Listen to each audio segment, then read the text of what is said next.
चलो ठीक है ना, ये समझ में आ गया ना, बस यही बताना था। चलो अब याद करो, अभी और भी क्वेश्चन करेंगे। हम लोग पहले जो पढ़े थे लोकसभा का पढ़े, लोकसभा सीट पढ़े, विधानसभा सीट पढ़े, लेकिन राज्यसभा भी नहीं पढ़े, राज्यसभा पढ़े।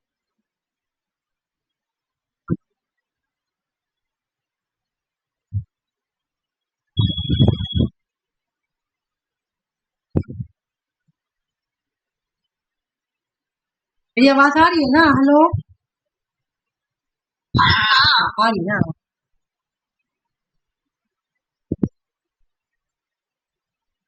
कहाँ गए? हाँ देखो, हम लोग अभी पढ़े लोकसभा, लोकसभा फर्क करो ना तो कंफ्यूजन जाएगा, ठीक है।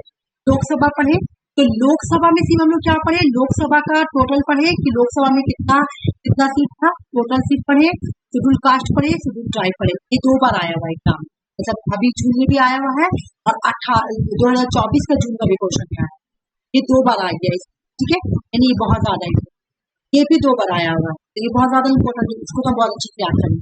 शेड्यूल ट्राइब्स वाले और जो टोटल नंबर वाले, ये अच्छे से याद करना, ठीक है। फिर आ जाओ, फिर हम लोग क्या पढ़े, फिर हम लोग पढ़े देखो लेजिस्लेटिव असेंबली, विधानसभा के बाद, लेजिस्लेटिव असेंबली और विधानसभा। अब हम लोग को जो पढ़ना है वो राज्यसभा के बाद, ठीक है। अब जो पढ़ेंगे राज्यसभा के बाद, ठीक है।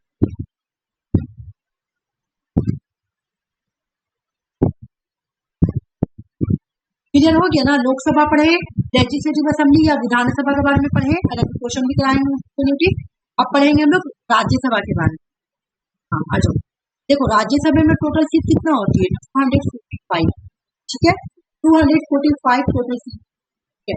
इन सीट को कैसे डिस्ट्रीब्यूट किया जाता है, कैसे किया जाता है, तुम लोग अपने ये से बोलो, सबसे ज्यादा सीट किसको मिला होगा, सबसे ज्यादा सीट किसको मिला होगा? बिल्कुल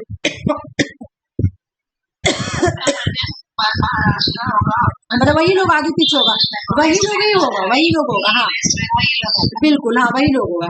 यहाँ पे देख लो यूपी 31 मिला हुआ है, यूपी को सबसे ज्यादा मिला हुआ है, ठीक है, यूपी को सबसे ज्यादा मिला हुआ है। उसके बाद महाराष्ट्र को 19 मिला हुआ है, देखो 19 का ऊपर निकले, तमिलनाडु, वेस्ट बंगाल, ये लोग आगे पीछे आएगा, ठीक है ना।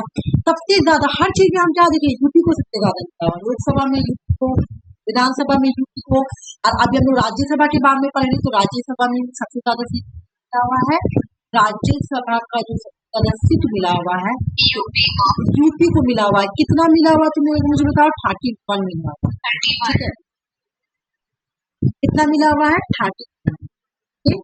चलो अब उसके बाद हम लोग देखेंगे महाराष्ट्र को, महाराष्ट्र को 19 मिला हुआ है, एक बार लोकसभा का भी पढ़ लेंगे, 5 याद करेंगे ना, 5 याद करेंगे, लोकसभा कंप्लीट करेंगे, ठीक है। इसके बाद महाराष्ट्र के बाद कौन सा तुम्हारा? तमिलनाडु ना, तमिलनाडु, तमिलनाडु, हाँ तमिलनाडु 18, ठीक है। मैं तुम लोगों को ना सबसे अच्छा यहाँ पे करूँ, पेज में लिखूँ, ठीक है, एक पेज में यहाँ पे, चलो आ जाओ। सबसे पहले हम राज्यसभा के बारे में, राज्यसभा में सबसे ज्यादा सीट मिला हुआ है, कितना मिला हुआ है भाई? 31, ठीक है, याद रखना 31, यूपी 31। इसके बाद किसको मिला हुआ है भाई? तो महाराष्ट्र को कितना मिला हुआ भाई? 19। इसके बाद तमिलनाडु को कितना मिला हुआ है? तमिलनाडु को 18, तमिलनाडु को 18 मिला हुआ है। वेस्ट बंगाल और छत्तीसगढ़ को सेम मिला हुआ है, वही दिखाए, बिहार को भी इतना ही मिला हुआ है क्या? बिहार है कि छत्तीसगढ़, एक में देख लीजिए, हाँ बिहार है, ठीक है, बिहार और तुम्हारा कौन है? छत्तीसगढ़ से नीचे 16 आ जाओ, 5 याद करेंगे, 5 याद करेंगे, ठीक है। वेस्ट बंगाल, 16 मिला हुआ, ठीक है। और वेस्ट बंगाल के बाद किसको था, किसको मिला हुआ था ज्यादा, अगर हम देखेंगे तो एक बार चलो और देखिए,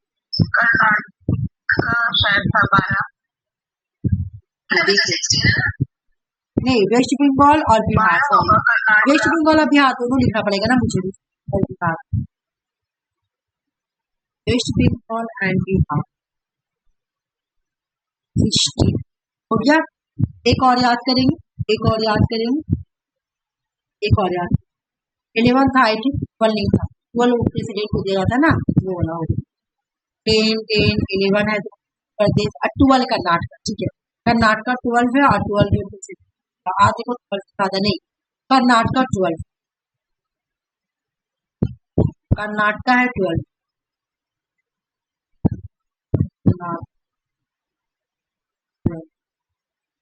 ठीक है। ये हो गया लोकसभा। एक बार राज्यसभा का देखो, अगर किसी को याद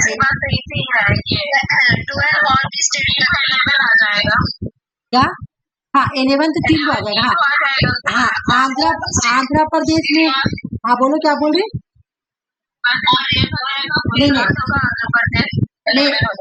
नहीं क्या बोल रहे, समझ नहीं आ रहा, कर्नाटक ही सिर्फ है 12, और कोई नहीं है 12, प्रेसिडेंट को 12 नॉमिनेट करने देता ना, प्रेसिडेंट 12 मेंबर को नॉमिनेट करता, उसको 12 दिया गया, सिर्फ कर्नाटक है और प्रेसिडेंट को 12 दिया जाता, ठीक है।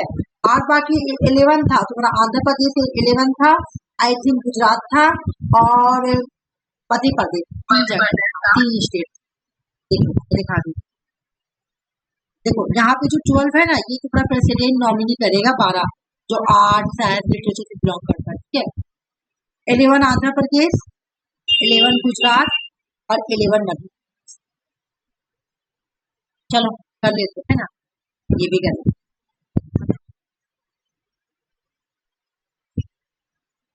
आंध्र प्रदेश,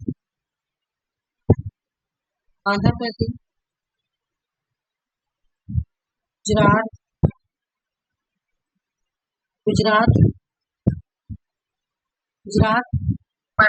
और मध्य प्रदेश, ठीक है। ये तीनों कितना है 11, ठीक है, याद हो गया, ठीक है, याद रखो। अब एक बार लोकसभा का कर लेते हैं आएगा ना, लोकसभा का एक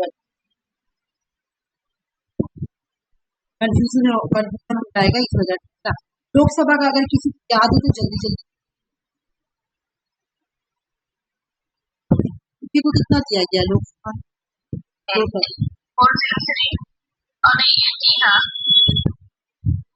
लोकसभा का बोल रही है, इसीलिए तो मैं फर्क करवा रही हूँ, इसीलिए मैं फर्क करवा रही हूँ, 3 चीज याद करें ना इस वजह से।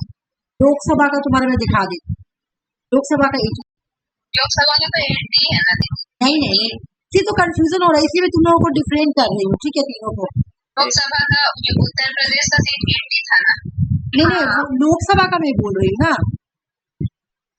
टोटल लोकसभा का ही बोल रहे हैं, हाँ टोटल सीट आप पूछ रहे हैं, यूपी का पूछ रहे हैं, यूपी का पूछ रही हूँ मैं, यूपी का, हाँ तो यूपी का 80 था, 80 था, यूपी नहीं था, ये 80 नहीं था, उसका 42 था मेरे, नहीं 80 था, सही बोल रही हूँ, हाँ 80 था, यूपी का 80 था, हाँ सही बोल रही हूँ, एक बार फिर भी दिखा देती हूँ, यूपी का 80 था और वेस्ट बंगाल 42 था, बिल्कुल सही बोली।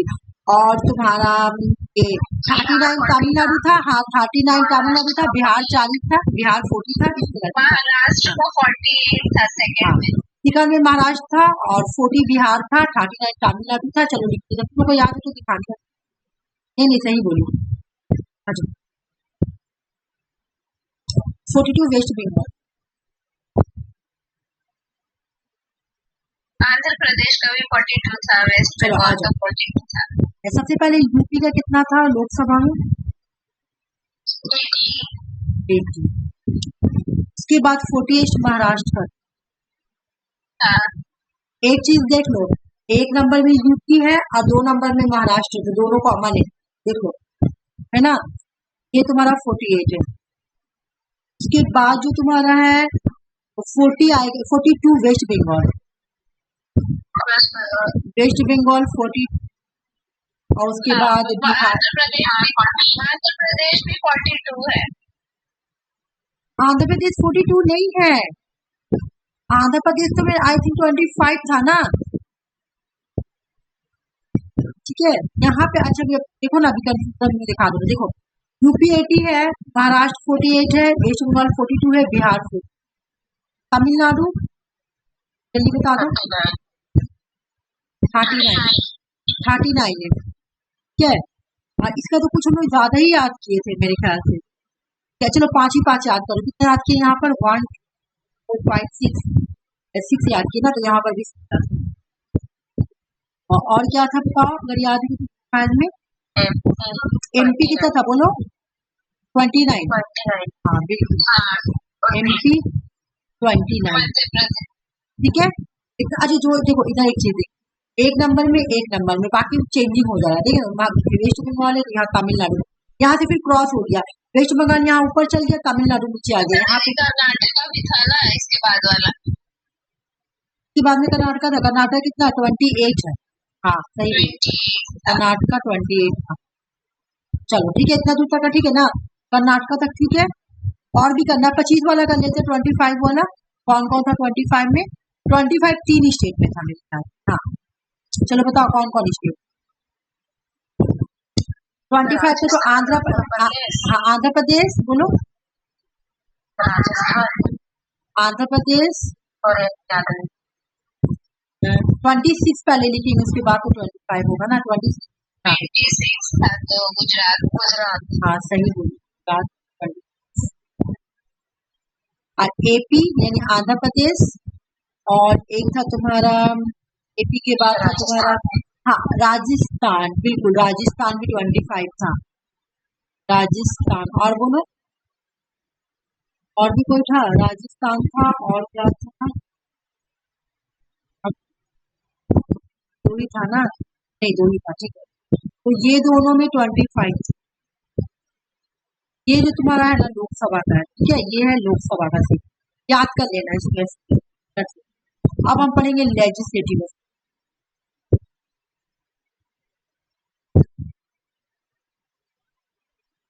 लेजिस्लेटिव असेंबली या विधानसभा, ठीक है, या विधानसभा, में विधानसभा,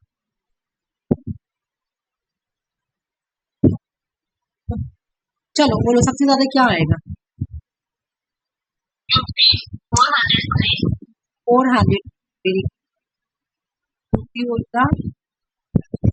400, इसके बाद वेस्ट बंगाल 9, यही लोग देखो आगे पीछे, यही लोग आगे पीछे।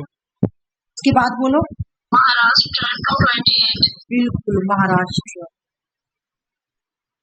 28, उसके बाद बिहार 243, बिहार 240, और बोलो तमिलनाडु 234,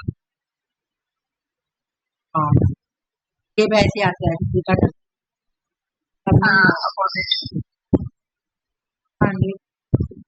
और बोलो कर्नाटका 224, कर्नाटका 224, तमिलनाडु पर मध्य प्रदेश था 230, मध्य प्रदेश 30, 230 था, हाँ बिल्कुल, मध्य प्रदेश था तुम्हारा 230, 1 5 6 7, और राजस्थान था 200, राजस्थान 200, बिल्कुल सही।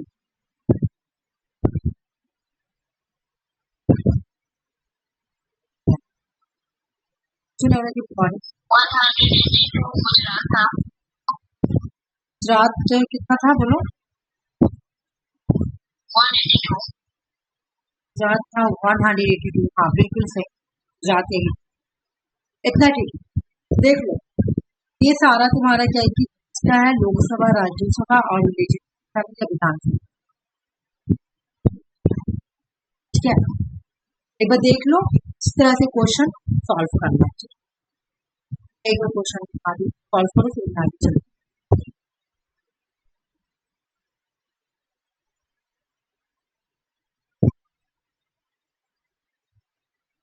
तो ये वाला क्वेश्चन सॉल्व।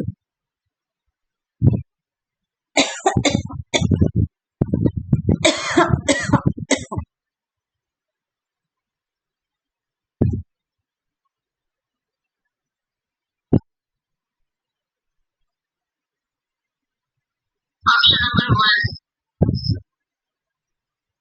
ऑप्शन नंबर 1 जो बोले तो आप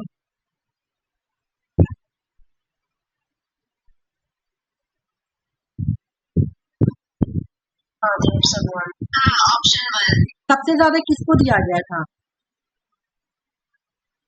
झारखंड 5 यहाँ पे। एमपी नहीं, यहाँ पे ऐसे बोलो जनरली MP 6 हाँ और झारखंड तुम्हारा झारखंड तुम्हारा 5 है ना? सब 5। हाँ, उड़ीसा भी 5, बिल्कुल सही बोली, उड़ीसा भी 5। उसके बाद तुम्हारा 4 वाला आ जाएगा, तो 4 किसको दिया गया था बता दो? छत्तीसगढ़, गुजरात है, हाँ बिल्कुल गुजरात है, छत्तीसगढ़ है, और बताओ? हाँ महाराष्ट्र, बिल्कुल सही बोली, महाराष्ट्र। ये जो 3 स्टेट है ना, इनको मिला था हमारा 4-4, ठीक है, और 2 स्टेट को 5%, तो क्या एक बार हम लोग इसी में से 2 लेते हैं, और उसके बाद 3 किसको मिला था? तीसरी किसको मिला है? राजस्थान तो है, और किसी को मिला था? नहीं मिला था मेरे ख्याल से। 2 किसको मिला है? तो वेस्ट बंगाल को मिला है, वेस्ट बंगाल को मिला है, और तुम्हारा वेस्ट बंगाल को मिला था, और भी किसी को मिला है बताओ? ये इस बार का क्वेश्चन है मेरे। हाँ ये इस बार का, हालांकि मैं जून में क्वेश्चन करवाई थी, 2024 का क्वेश्चन, 2024 में वो ऊपर वाला क्वेश्चन आया, जो इससे पहले जो हम लोग को राउंड हुआ ना, लेकिन ये वाला क्वेश्चन, ये वाला हाँ नहीं की तू वाला, मैं रिवीजन भी कराई थी, तुम लोग को पब्लिक पॉलिसी करा रही थी तो मैं रिवीजन करवाई भी थी, पब्लिक पॉलिसी में मैं के वाला करवाई हूँ पूरा, ठीक है। तो वो ये जून का है, लेकिन इससे पहले जो क्वेश्चन कराए थे वो भी जून का है, लेकिन 2024 का है जो क्वेश्चन कैंसिल होगा। नहीं ऐसे नहीं, तुम लोग को याद करना है, अब याद करके जाना है, ठीक ना, अब याद करके जाना है। जैसे वेस्ट बंगाल 2 है ना, राजस्थान 3 है, तो कम से कम ऐसे याद करना कि जो एग्जाम में आया हुआ है इसको रख लेना कम से कम। वैसे तो और भी लाना, लेकिन अब तुमको एग्जाम में लग रहा है कि मैं सब भूल गई हूँ, मुझे याद नहीं है ना, उस बेसिस पे तुम क्या करना कि जो तुम्हारा कम से कम जो प्रीवियस है उसको रखना, ठीक है। चलो ये वाला करो, लोकसभा डिसेंबली,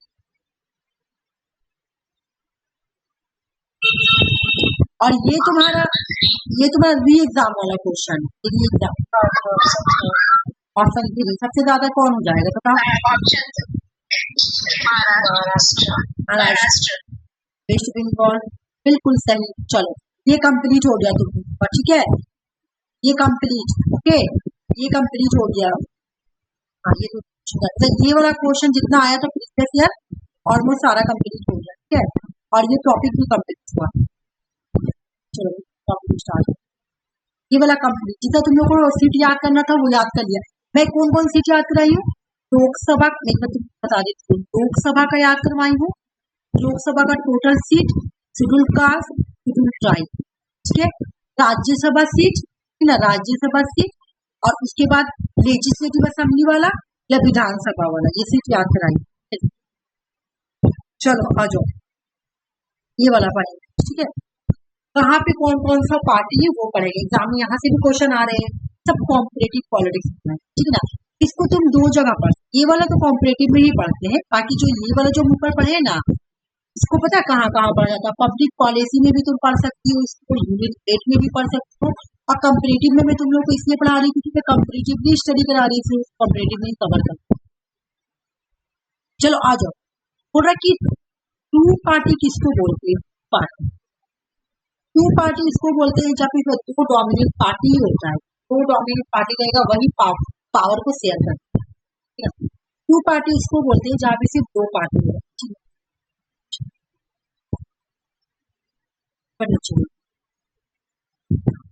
ओ यहाँ सिंगल पार्टी, चलो दो पार्टी, देखो मैं सिर्फ इसी का एग्जाम्पल लाई हूँ, ठीक है? दो पार्टी में मैं सिर्फ इसका एग्जाम्पल लाई हूँ, ए और two dominant party share power. दो डोमिनेंट पार्टी जब पावर को शेयर करते हैं तो उसको पार्टी।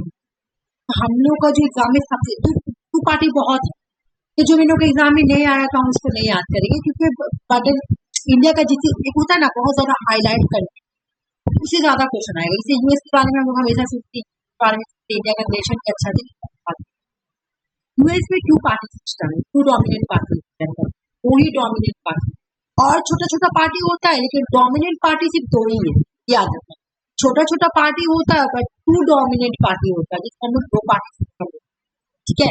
यूनाइटेड स्टेट में दो पार्टी डोमिनेट है, एक का नाम है डेमोक्रेटिक पार्टी और दूसरी का नाम है रिपब्लिकन, ठीक है? नेक्स्ट है यूके। यूके में तुम्हारा मिलेगा कंजर्वेटिव पार्टी और लेबर पार्टी, ये तुम लोगों को याद है, ऐसा बात नहीं, ठीक है? अब एक चीज आ रहा, ये जो है ना मल्टी पार्टी वाला ऊपर से नीचे हो गया, यहाँ पे मल्टी पार्टी हो, यहाँ से स्टार्ट हो। बोला मल्टी पार्टी का मतलब क्या? Many party complete collision line. Multi party किसको बोलेंगे? जहाँ पे बहुत सारा पार्टी आपस में कम्पीट कर। इंडिया इसका बहुत अच्छा एग्जाम्पल है, इंडिया इसका बहुत अच्छा एग्जाम्पल है।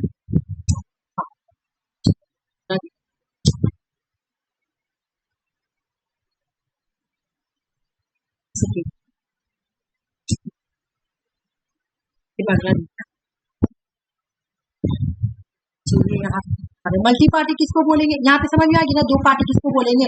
छोटी छोटी पार्टी होगी लेकिन आपस में क्या करते हैं, आपस में जो ये लोग है ना दो ही के बीच में दो ही मेन पार्टी होगी, मतलब जो नेशनल पार्टी होगी ना वो दो पार्टी होगी, बाकी सब पार्टी उतना इम्पोर्टेंट नहीं रहेगा, दो ही पार्टी जो बहुत ज्यादा इम्पोर्टेंट रहेगा जिसको नेशनल पार्टी, ये डेमोक्रेटिक।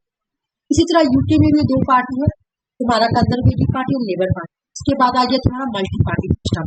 मल्टी पार्टी सिस्टम जहाँ पे मेनी पार्टी आपस में कम्पीट करते हैं, पॉल्यूशन गवर्नमेंट बनाते हैं। अच्छा ये बांग्लादेश, ठीक है? जैसे एग्जाम्पल इंडिया का मैं पढ़ा चुकी हूँ, पर इससे मैंने लाई पार्टी का नाम। एग्जाम्पल में इंडिया आएगा, इंडिया क्या मल्टी पार्टी सिस्टम। इसके बाद तुम अगर बांग्लादेश क्या है? Multi party. ये वाला एग्जाम में क्वेश्चन में आया था कि अवामी लीग कौन से कंट्री से बिलोंग, अवामी लीग पार्टी किस कंट्री से बिलोंग करता है, क्वेश्चन आया हुआ। ये है बांग्लादेश का अवामी। एक नंबर Bangladesh National Party, Jatiya Party, ये सब कहाँ का है? बांग्लादेश का पार्टी है। तो बांग्लादेश में एक दो पार्टी नहीं है, और भी बहुत सारा पार्टी है, लेकिन ये मैं तीन का ही निकाल रहा हूँ। अवामी लीग पार्टी जो है, बांग्लादेश नेशनलिस्ट पार्टी और जाटिया पार्टी, ये सब तीन पार्टी जो है इनमें है बांग्लादेश में। और पार्टी बांग्लादेश में मल्टी पार्टी सिस्टम है, देख लो बांग्लादेश में मल्टी पार्टी सिस्टम है, हो गया। फिर बोले इटली में क्या है? इटली में भी तुम्हारा मल्टी पार्टी सिस्टम है। ये वाला एग्जाम में क्वेश्चन आया था, ब्रदर ऑफ ये पार्टी जो है ना, अभी वहां की प्राइम मिनिस्टर का नाम क्या है? Giorgia Meloni is the PM of Italy. और ये जो जॉर्जिया मेलोनी जो है ना, ये इटली पार्टी से ही प्राइम मिनिस्टर है। यहाँ पे और भी पार्टी है, जैसे डेमोक्रेटिक पार्टी, 5 स्टार मूवमेंट, ये सब पार्टी का नाम है, 5 स्टार मूवमेंट। तो एक और बात सुनो, यहाँ पे मल्टी पार्टी है, और भी बहुत सारी पार्टी है, लेकिन सारी पार्टी को याद करना पॉसिबल नहीं, ठीक है? अभी जो रूलिंग पार्टी है मैं उसका नाम बता रहा हूँ, पार्टी का नाम क्या है? Brother of Italy. सामने क्वेश्चन भी आया था कि जॉर्जिया मेलोनी जो है, ये क्वेश्चन 2-3 बार आया हुआ। एक क्वेश्चन पहले ऐसे था, जॉर्जिया, इस बार जो क्वेश्चन आया तो क्वेश्चन था ये वाला कि जॉर्जिया मेलोनी कहाँ से बिलोंग करती है। एक बार और क्वेश्चन आया कि जॉर्जिया मेलोनी जो प्राइम मिनिस्टर है वो कौन से पार्टी से प्राइम मिनिस्टर बने, ब्रदर ऑफ इटली, ठीक है?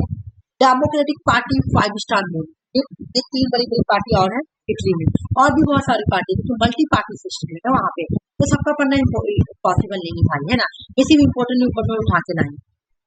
सिंगल पार्टी का मतलब क्या? बस एक ही पार्टी जो रहेगी जो लीगल रूलिंग पार्टी कहलाएगी, किसी का बोलबाला रहेगा, वही का पावर चलेगा, ठीक है? वही जो बोलेगा वही। जैसे कम्युनिस्ट पार्टी ऑफ चाइना क्या है? ये भी क्वेश्चन आया था, ये सिंगल पार्टी। नॉर्थ कोरिया का पार्टी, नॉर्थ कोरिया में जो पार्टी उसका नाम है वर्कर पार्टी ऑफ कोरिया, ठीक है ना? ये नॉर्थ कोरिया में भी बस सिंगल गवर्नमेंट चलती है, सिर्फ सिंगल गवर्नमेंट, याद रखो। नॉर्थ कोरिया में भी सिर्फ एक ही पार्टी है, हम तो तुम लोग को नॉर्थ कोरिया के बारे में सुनी होगी, एक ही प्राइम मिनिस्टर, नाम है जिम, है ना। बताओ तो वहाँ के प्राइम मिनिस्टर का नाम क्या है, वो डिक्टेटर्स का नाम क्या है, किम जोंग, सब जानता है, ठीक है, सब जानता है, सबको जानता है कि सनकी राजा है ना। तो वो किस पार्टी से बिलोंग करता है, तो वर्कर्स पार्टी ऑफ कोरिया। और चाइना में कौन पार्टी है, कम्युनिस्ट पार्टी ऑफ चाइना, ठीक है। समझ में आ गया, छोटा सा है, ज्यादा बड़ा में हिंदी नहीं की, हिंदी करने का मतलब बहुत बड़ा। ये क्वेश्चन को सॉल्व करो, उसके बाद में नीचे चलो। तुम लोग कहीं हॉच पॉच हो तो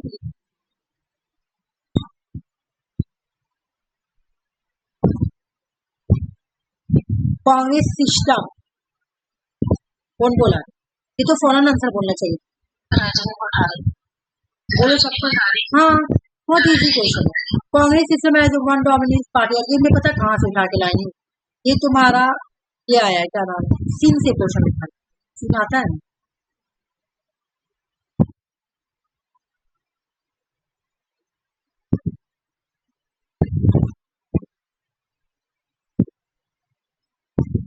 हम लोग यूएस के बारे में पढ़ेंगे, क्योंकि यूएस से बहुत सारा क्वेश्चन आता है। कंपेरिजन करें ना, तो इंडिया का कंपेरिजन यूएस के साथ, स्विट्जरलैंड का कंपेरिजन इंडिया के साथ करेंगे, यूके का कंपेरिजन इंडिया के साथ करेंगे। लेकिन मेरी बात सुनो, सबसे ज्यादा अगर क्वेश्चन आता है इंडिया का, सबसे ज्यादा यूएस से ही क्वेश्चन आता है, यूके से उतना नहीं आता। मैं यूके का क्वेश्चन मैं नोट नहीं लाऊं, स्विट्जरलैंड का मैं क्वेश्चन के थ्रू कराऊं, क्वेश्चन आया वहां पे कराऊं, लेकिन यूएस से बहुत क्वेश्चन आता है, ठीक है। आ जाओ, US the constitution of the United state, United state का कॉन्स्टिट्यूशन कब बना, सॉरी कब एडॉप्ट किया गया, तो 1787 में यूएस ने अपना कॉन्स्टिट्यूशन को एडॉप्ट किया।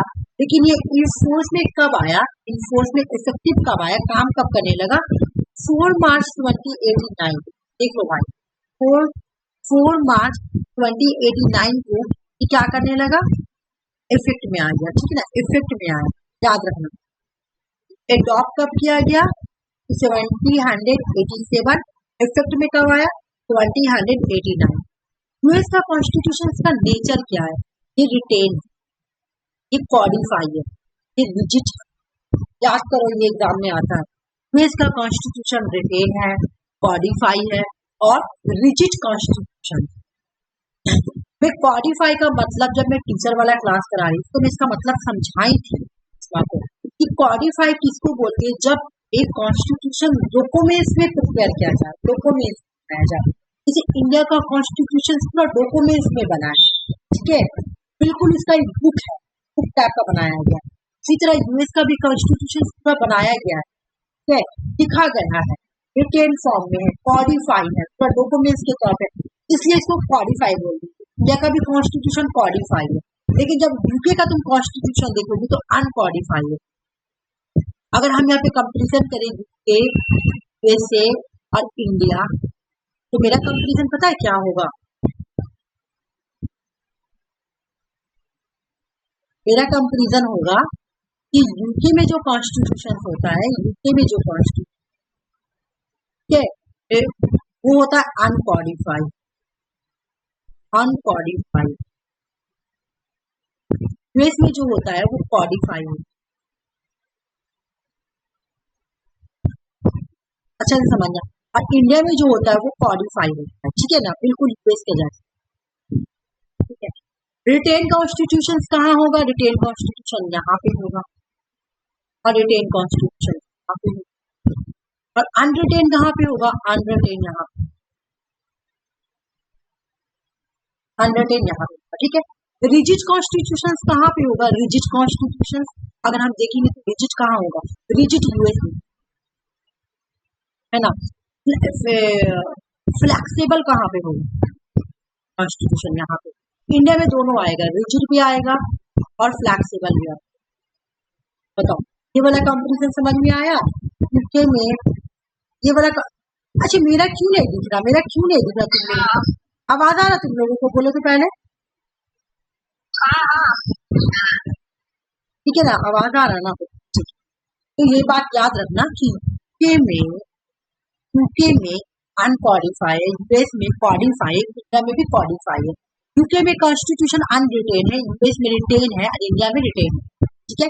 अच्छा, कॉन्स्टिट्यूशन कैसा है? यूके में फ्लेक्सिबल है, यूएस में कैसा है? रिजिड है, इंडिया में दोनों है, रिजिड भी है फ्लेक्सिबल भी है। कुछ कॉन्स्टिट्यूशन ऐसे हैं, कुछ लॉ ऐसे हैं इंडिया में जिसको फॉरन इमीडिएटली चेंज कर सकते हैं और कुछ ऐसे हैं जिसको चेंज नहीं कर सकते, है ना। जिसको चेंज करने के लिए, जैसे तुम आज तक कभी भी इंडिया में सुप्रीम कोर्ट पे इम्पीचमेंट नहीं लगा, क्यों? बहुत रिजिड प्रोसेस है ना। लेकिन कुछ ऐसे जो कि चेंज हो सकता है, तो इस वजह से दोनों चीजें, लेकिन यूएस में हर चीज रिजिड है। बस ये बात समझ में आ गया। अब यहाँ पे हम ये वाला कंपैरिजन में इसको इरेज करूं, बोलो इरेज करूं ना, मैं इरेज कर रही हूँ, ओके। ये छोड़ दूं, मैं इसको ऐसे छोड़ दूं, इसको ऐसे छोड़ दूं, बोलूंगी तो मैं छोड़ दूं। चलो आ जाओ यहाँ पे, कोई बात नहीं। अब आ जाओ, बोले यूएस में पहले फेडरलिज्म का मतलब समझो। फेडरलिज्म का मतलब क्या होता है? बोले जब पावर को डिवाइड किया जाता है, power is a divide between federal government and state. जब पावर को हम डिवाइड कर देंगे स्टेट और सेंटर के बीच में इक्वल, तो उसको फेडरलिज्म होगा, ठीक है। फेडरल, अगर तुमसे कोई पूछेगा what is a federalism, power is a divide between equal central government and state government, which is a called federalism, ठीक है। मतलब जब हम पावर को स्टेट और सेंट्रल गवर्नमेंट की जब इक्वल डिस्ट्रीब्यूट कर देते हैं ना, उसी को हम लोग बोलते हैं फेडरलिज्म, ठीक है। तो अब हम यहाँ पे कंपेरिजन करेंगे जैसे और इंडिया। अच्छा, यहाँ पे ये था ना, सॉरी, चलो इसी तरह से चल, ठीक है। यहाँ पे था यूके, एक था और यहाँ पे था यूके में क्या है भाई? यूके में यूनिटरी सिस्टम, यूनिटरी मिलेगा। यूएस में प्योर फेडरलिज्म मिलेगा, क्या मिलेगा? ठीक है। इंडिया में क्या मिलेगा आपको? इंडिया में आपको मिलेगा सेमी प्रेसिडेंट, हाँ, क्वासी फेडरल बोल दो या तुम्हारा सेमी प्रेसिडेंट बोल दो, जो भी फेडरलिज्म बोल दो, जो भी। क्लियर हुआ? क्लियर हुआ ना? तीनों में क्लियर हो गया? चलो बहुत अच्छी बात है। हाँ चलो आ जाओ। बोल रहा कि यूएस में ना बिल ऑफ राइट्स, जिसको बिल ऑफ राइट, यूएस में फर्स्ट पहली बार 10 अमेंडमेंट किया गया था, पहली बार ही 10 अमेंडमेंट, 10 चीजों में चेंज किया गया था, पहली बार बिल ऑफ राइट्स बोलकर आया था, ठीक है ना। बिल ऑफ राइट्स कब हुआ था? देखो भाई 1791, बोले कि bill of right first 10 amendment, पहली बार 10 अमेंड किया गया था, 1 2 3 4 करके 10 चीजों में अमेंड किया गया था। तो बोला कि इसमें क्या ऐड किया गया था? बोला 1791 में इन्होंने क्या किया था? Protect of individual freedom, individual की फ्रीडम को प्रोटेक्शन देने के लिए, फ्रीडम ऑफ स्पीच देने के लिए, रिलीजन और प्रेस देने के लिए बिल ऑफ राइट्स लाया था, पहले आया था बिल ऑफ राइट्स, जो कि हम लोग भी लेते हैं फंडामेंटल राइट्स लेने, ठीक है। ये कंपेरिजन नहीं कराऊंगी, ये खाली ऐसे याद, ठीक है। ये कैसे तुम लोगों को बस ऐसे याद करना, ठीक है। ये सिर्फ ऐसे याद करना कि bill of rights first 10 amendment 1791 में हुआ था, जहां पर ही लोगों को फ्रीडम दिया गया था। और फ्रीडम देने के साथ साथ क्या बोला गया था भाई? फ्रीडम देने के साथ साथ बोला गया था आपको फ्रीडम ऑफ स्पीच मिलेगा, रिलीजन फ्रीडम मिलेगा, प्रेस का फ्रीडम मिलेगा, है ना। ये फंडामेंटल राइट आपका फ्रीडम बोला गया। फंडामेंटल राइट क्या है? फंडामेंटल राइट है इंडिविजुअल को फ्रीडम देना और उनकी फ्रीडम को प्रोटेक्शन करना। इसी तरह यूएस में भी बिल ऑफ राइट आया, और ये कैसे आया था? फर्स्ट 10 अमेंडमेंट के थ्रू आया, ये याद रखो। अब एक और बात, आ जाओ यूएस में सेपरेशन ऑफ पावर है, यूएस में सेपरेशन ऑफ पावर है, तो यूएस में सेपरेशन ऑफ पावर है भाई, जैसे है ये, यहाँ पे नहीं। इंडिया में थोड़ा बहुत है, इंडिया में भी है लेकिन थोड़ा बहुत। सेपरेशन ऑफ पावर का मतलब क्या है एक बार समझ। Separation of power is a fundamental principle in the US constitution that divide the government 3 distinct branch. Government ने क्या किया? गवर्नमेंट का जो फंक्शन है ना, जो पावर है ना, जो रिस्पॉन्सिबिलिटी है ना, इसको 3 ब्रांच में बांट दिया। अगर तुझे किसी कोई पूछता है कि what is the separation of power, ना सेपरेशन ऑफ पावर एक ऐसा प्रिंसिपल है जहाँ पे गवर्नमेंट के 3 ब्रांच के बीच में क्या किया जाता है? पावर को डिस्ट्रीब्यूट किया जाता है, पावर को, रिस्पॉन्सिबिलिटी को क्या किया जाता है? डिस्ट्रीब्यूट किया जाता है। तो गवर्नमेंट के 3 ब्रांच कौन कौन सा है? Legislative branch, executive branch and judicial branch, ये 3 ब्रांच है। फेडरलिज्म में हम क्या कहते हैं? सेंटर और स्टेट के बीच में पावर को डिवाइड, लेकिन सेपरेशन ऑफ पावर में क्या करे, गवर्नमेंट के 3 ब्रांच में पावर को डिवाइड कर, ठीक है। लेजिस्लेटिव क्या करेगी, कानून बनाती है।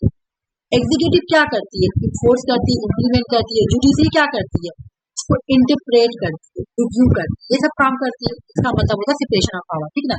बोला कि यहाँ पे कोई भी किसी का काम में इंटरफेयर नहीं करेगा। रिव्यू एंड लॉ एग्जीक्यूटिव, कोई भी किसी का काम में इंटरफेयर नहीं करेगा, ठीक है ना। सबका काम अलग अलग है। भाई तुम बनाना लॉ मेकिंग, हम बनाएंगे, तुम्हारा काम है लॉ बनाना, तुम्हारा काम है एग्जीक्यूट करना, इम्प्लीमेंट करना, तुम्हारा काम है रिव्यू करना या इंटरप्रेट करना या जुडिशियल रिव्यू करना, ये सब तुम्हारा काम। लेकिन सुनो, यहाँ पर इन्होंने एक चीज, each branch has power to check and privilege any one branch to becoming too powerful. लेकिन अब यहाँ पे इसमें एक और चीज किया गया जो इंडिया में भी है, चेक एंड बैलेंस। बोला गया कि सेपरेशन ऑफ पावर तो है कि आप अपना काम कीजिएगा, आप अपना काम कीजिएगा आप, लेकिन यहाँ पे चेक एंड बैलेंस का भी सिस्टम रहेगा। चेक एंड बैलेंस का मतलब क्या है कि हर ब्रांच को पावर दिया गया है कि आप चेक करें दूसरों के काम, ठीक है। मान लो कि एग्जीक्यूटिव चेक करेगी लेजिस्लेटिव के काम को, लेजिस्लेटिव चेक करेगी एग्जीक्यूटिव के काम को, जुडिशरी चेक करेगी लेजिस्लेटिव के काम को। क्यों, कोई भी एक जो है ना, कोई भी वन ब्रांच पावरफुल ना, आप अपना काम अलग करो, ठीक है, रिस्पॉन्सिबिलिटी अलग करो, लेकिन काम करने के बाद आपका चेक होगा, चेक एंड बैलेंस होगा। चेक करेंगे ताकि बैलेंस मेंटेन हो, ठीक है। हम लोग ने क्या किया, सेपरेशन ऑफ पावर लाया कि आपका जो काम है आप कीजिए, लेजिस्लेटिव ब्रांच का जो काम है वो करेगा, एग्जीक्यूटिव ब्रांच का जो काम है वो करेगा, जुडिशियल ब्रांच का जो काम है वो करेगा, ठीक है, काम है करेगा। लेकिन फिर भी हम लोग आपको ज्यादा पावरफुल नहीं होने देंगे, ठीक है। कोई भी ब्रांच पावरफुल ना हो जाए, इस पे रोक लगाने के लिए, है ना, हर ब्रांच क्या करेगी, चेक करेगी, ठीक है ना। उसी काम को वो चेक करेगा, उसी काम को ये चेक करेगा, ठीक है ना। इसका इंडिया में इसका एग्जाम्पल देखो, सावाना केस देख सकते हो। सावाना केस से बहुत ज्यादा चेक एंड बैलेंस वाला, वो उसका काम को चेक कर रहा है, वो उसका काम चेक कर रहा है। मतलब राजीव गांधी इंटरफेयर किया तो लॉ को चेंज कर दिया, फिर जुडिशरी इंटरफेयर किया, इस तरह से बहुत ज्यादा चेक एंड बैलेंस वाला गेम चला, ठीक है।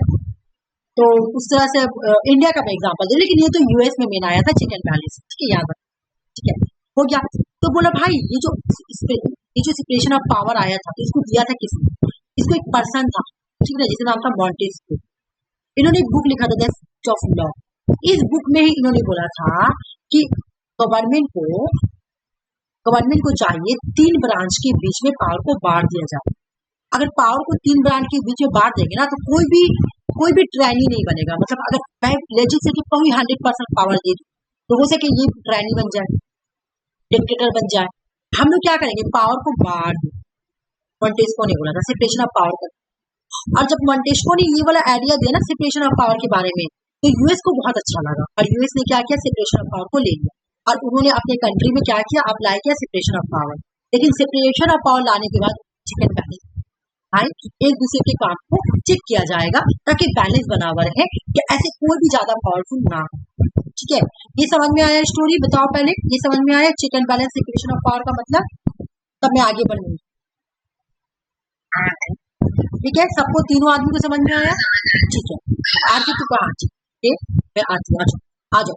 फिर मैं यहाँ पे लिख रही हूँ यूके, यूएसए और इंडिया। भाई यहाँ पे तुमको जुडिशियल रूल मिलेगा, और यहाँ पर भी तुमको जुडिशियल रूल मिलेगा, बट यहाँ पे तुमको जुडिशियल रूल नहीं मिलेगा, फिर में तुमको जुडिशियल रूल नहीं मिलेगा, तो ठीक है। लेकिन कौन सा केस था जिसके थ्रू तुम्हारा जुडिशियल रिव्यू आया था यूएस, ठीक है। बोला केस का नाम है बारबारी वर्सेस मैडिसन, 1803 की केस है, ठीक है ना। यहाँ पे एक स्टोरी बहुत लंबा है, मैं नहीं लाई हूँ, अगर लाती तो तुमको बाय नहीं होता, उससे हमको स्टोरी से क्या लेना था। बस ये सुनो कि यूएस में कौन सा केस के थ्रू जुडिशियल रिव्यू आया था, तो मार्बरी वर्सेस मैडिसन 1803। हम ये वाला स्टोरी आज भी सुनाए थे पहले, कि मैं तुम लोगों को इसलिए सुना रही हूँ कि ऑलरेडी इतना बड़ा सिलेबस है और भी बना हो। तो बोला कि भाई देखो, सुप्रीम कोर्ट ने स्टैब्लिश किया था जुडिशियल रिव्यू, कौन सा ये ओरिजिनल कॉन्स्टिट्यूशन में नहीं था, ये 1803 में एक केस आया था जिसका नाम था मार्बरी वर्सेस मैडिसन केस। इसी में जुडिशियल रिव्यू किया गया था, और इस जुडिशियल रिव्यू को इंट्रोड्यूस किसने किया था, तो जॉन मार्शल ने इंट्रोड्यूस, ठीक है, जॉन मार्शल। जुडिशियल रिव्यू कहाँ पर है, यूएस, कौन सा केस के थ्रू आया था भाई? तो मारबरी वर्सेस मेडिसन केस 1803। ओके, ये समझ में? इंडिया में तो मैं पढ़ाऊंगी, ये तो पढ़ाऊंगी मैं पब्लिक पॉलिसी, ये इंडियन पॉलिटिक्स। जुडिशियल रिव्यू का मतलब क्या, ये भी सब मैं बढ़िया, ठीक है। अब एक और चीज आएगा तुम्हारा कि ठीक है, ये तो जुडिशियल रिव्यू सीखा हुआ है, लेकिन यूएस में एक बहुत यूनिक फीचर है जो कि और कहीं आपको नहीं मिलेगा, वो देखने के लिए अगर तुम देखना चाहोगी तो, ना ही इंडिया में मिलेगा और ना ही तुम्हारा यूके में मिलेगा। यूएस में जो जज बनते हैं ना, जज सुप्रीम कोर्ट के जो जज बनते हैं ना, वो सर्व करते हैं लाइफ टाइम के लिए PY2 में। कौन सा ऐसा कंट्री जहाँ पे जज जो बनता है वो लाइफ टाइम के लिए होता है, लाइफ टाइम। अगर वो अपने से जाए तो हाँ यूएस में जो जज बनता है वो लाइफ टाइम के लिए होता है, ये क्वेश्चन याद रख। लेकिन इंडिया और यूके में ऐसा कोई सिस्टम नहीं, ठीक है। अब आ जाए यहाँ पे एक बार इसका सेनेट के बारे में, हाउस ऑफ रिप्रेजेंटेटिव के बारे में भी पढ़ लेते हैं, छोटा है बस। यूएस में बाई कैमरल लेजिस्लेचर, एक है सेनेट, एक है हाउस ऑफ रिप्रेजेंटेटिव। बोला सेनेट में, अच्छा यूएस में टोटल कितने स्टेट है तुमको पता है? यूएस में टोटल कितने स्टेट है? नहीं, 50 और हर एक स्टेट से 2 मेंबर लिया जाता है सेनेट में। हर एक पॉपुलेशन के बेस पे हम क्या करते हैं, सीट देते हैं। तो वो बोला जाता है कि हर एक स्टेट से 2 मेंबर आएंगे, तो जब हम इसको मल्टीप्लाई करेंगे तो 100 मेंबर, याद हो गया सेनेट में टोटल कितने मेंबर होते हैं? 100। क्यों भाई, हमको याद है पॉपुलेशन के बेस पे हो रहा, तो पॉपुलेशन से तो 50 स्टेट है, तो बोला 50 स्टेट में से हर एक स्टेट से 2 पर्सन आएंगे, हर एक स्टेट से 2 पर्सन आएंगे, है ना, 2 पर्सन आएंगे पर स्टेट, है ना, 2 पर स्टेट, मतलब 2 पर्सन एक स्टेट से आएंगे, ठीक है ना। तो जब मैं मल्टीप्लाई करूंगी तो 100 हो जाएगा। तो सेनेट में टोटल मेंबर कितने होते हैं? 100। अच्छा, इनका जो टर्म्स होता है वो कितने साल के लिए होते हैं? ईयर के लिए, ठीक है ना। एज क्या है? Minimum 30 year. लेकिन इनका जो तुम्हारा एक मिनट, इनको हटाने का प्रोसेस क्या है भाई? तो हर 2 साल पर 1/3 मेजोरिटी से हट जाती है, बिल्कुल उसी तरह राज्यसभा के जैसा, राज्यसभा के, ठीक है। 2 साल में रिटायर होते हैं 1/3 मेंबर, है ना। उसी तरह सेनेट से भी 1/3 मेंबर 2 साल पे रिटायर होते हैं, 30 साल का एज होता है। अब आ जाए हाउस ऑफ रिप्रेजेंटेटिव में टोटल कितने मेंबर होते हैं? ये भी पॉपुलेशन के बेस पर 435। उनका लेंथ, इनका एयर टर्म्स कितने साल के लिए होता है? 2 साल के लिए। एज कितना होता है? तो 5 ईयर एज होता है, ठीक है। तो हो गया,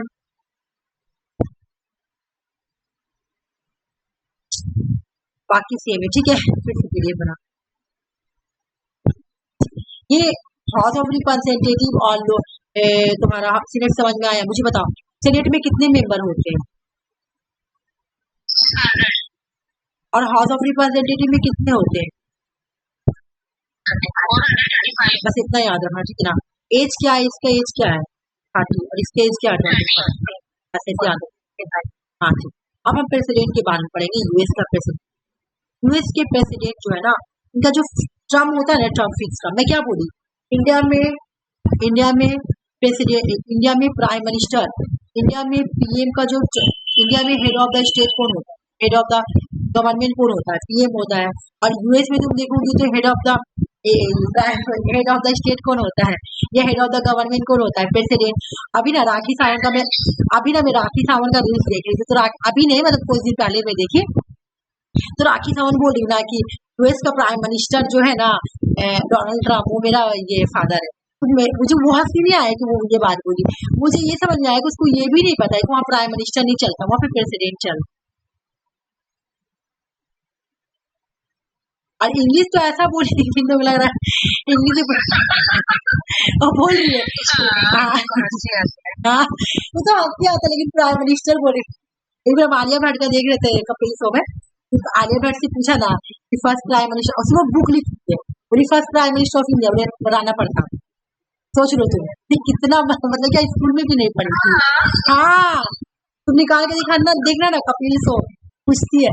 हम बोला शो देखे थे पूरा आलिया भट्ट का, इसे पूछा अरुण और आलिया भट्ट हटाई थी कोई मूवी का प्रमोशन करने के लिए, first prime minister of India, तो बोली ना राणा, मैं बताऊँ राणा प्रताप। तो सबको हंसने लगा कि अरे थोड़ा हिस्ट्री भी पढ़ लेती ना, पता चलता कि राणा प्रताप तो ब्रिटिश, मतलब सोचो कितना पहले, थोड़ा आस पास भी आके नहीं, बच्चा बच्चा को पता है कि जवाहरलाल नेहरू इन लोग का ये हाल है, लेकिन लाइफ देखो अच्छा वो बुक भी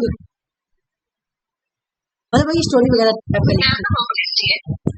है, स्टोरी सुनते लिखती है, फिक्शन स्टोरी होता है हाँ, इस टाइप का लिखती है। फिर भी सोचो प्राइम मिनिस्टर के बारे में पता नहीं क्या मतलब है ये के बारे में, इन लोगों को नॉलेज जीरो रहता है। तो मैं वही बता रही कि इंडिया का पीएम जो होता है ना उसका क्या टर्म फिक्स होता है, जल्दी से बताओ क्या टर्म फिक्स होता है? नहीं। बिल्कुल भी नहीं, क्योंकि ये डिसॉल्व हो सकता है, हाँ, इसलिए नहीं। लेकिन यूएस का प्रेसिडेंट का टर्म जो होता है फिक्स होता है 4 ईयर, ठीक है। ये सिर्फ अपने लाइफ में एक पर्सन 2 ही बार बन सकता है, मैक्सिमम 2 बार, ठीक है। मैक्सिमम यूएस के प्रेसिडेंट 2 बार ही प्रेसिडेंट बन सकता है। यूएस का जो प्रेसिडेंट है मतलब आप डोनाल्ड ट्रम्प नहीं बन सकते।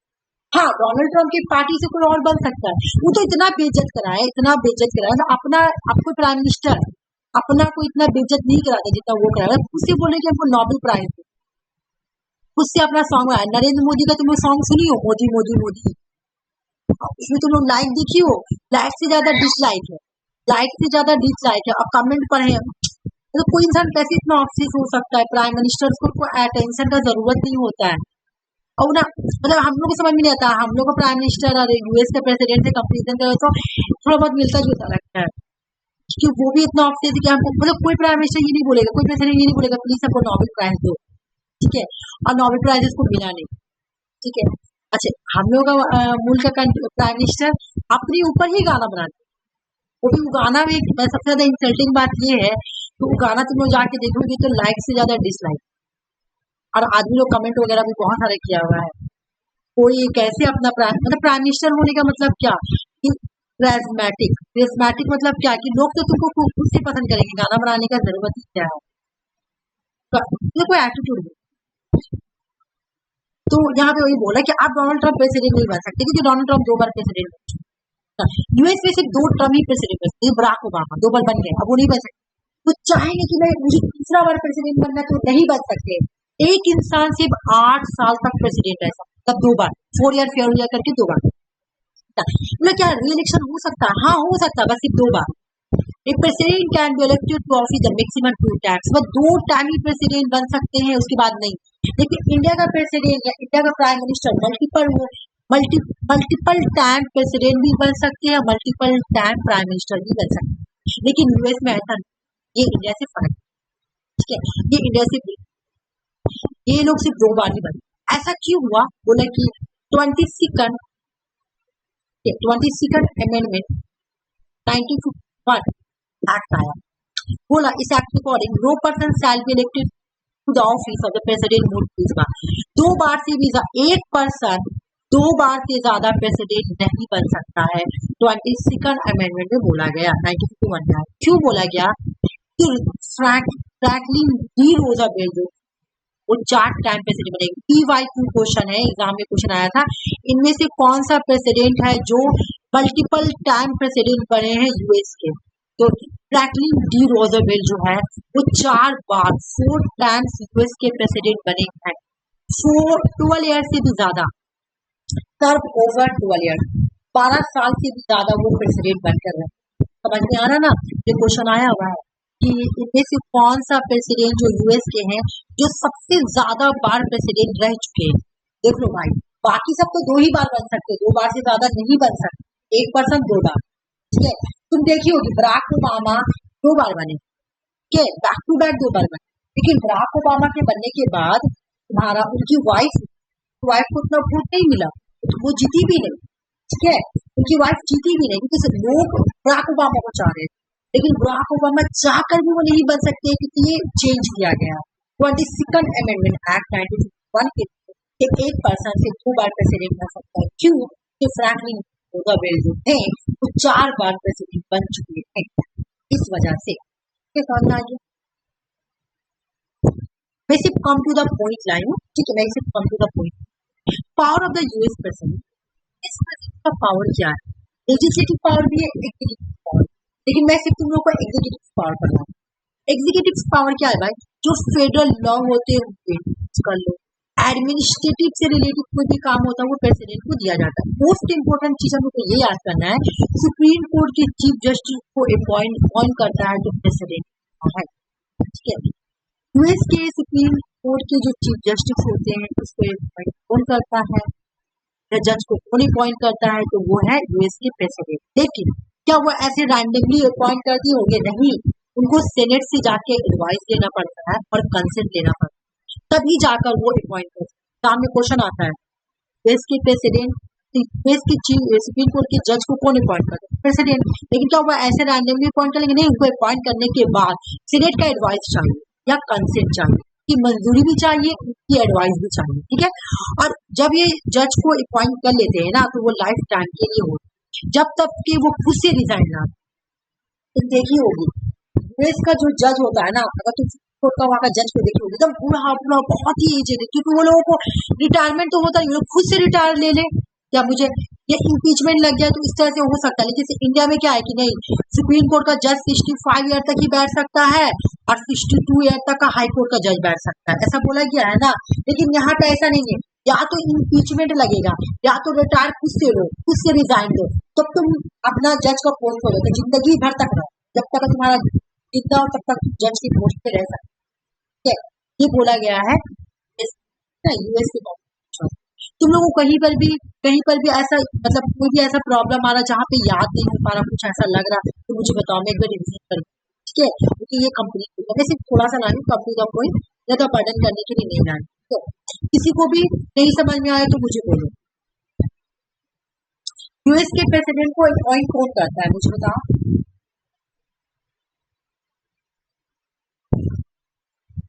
बोलो हेलो, मेरी आवाज आ रही है, तो बोलो। मैं बोल रही हूँ कि मैं बोल रही हूँ कि यूएस के प्रेसिडेंट को अपॉइंट कौन करता है, ये मुझे बोल रही हूँ।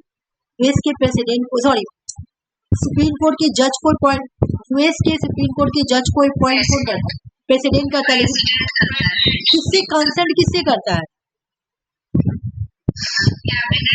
नहीं, सेनेट से करता है, सेनेट से, याद रखो, सेनेट से करता है, याद रखना, सेनेट, ठीक है, सेनेट से करता है, प्लीज सेनेट बोलना, नहीं सेनेट बोलो ना, सेनेट, ठीक है। तुम लोग को यहाँ पे कहीं पर भी कंफ्यूजन है, बताओ पहले।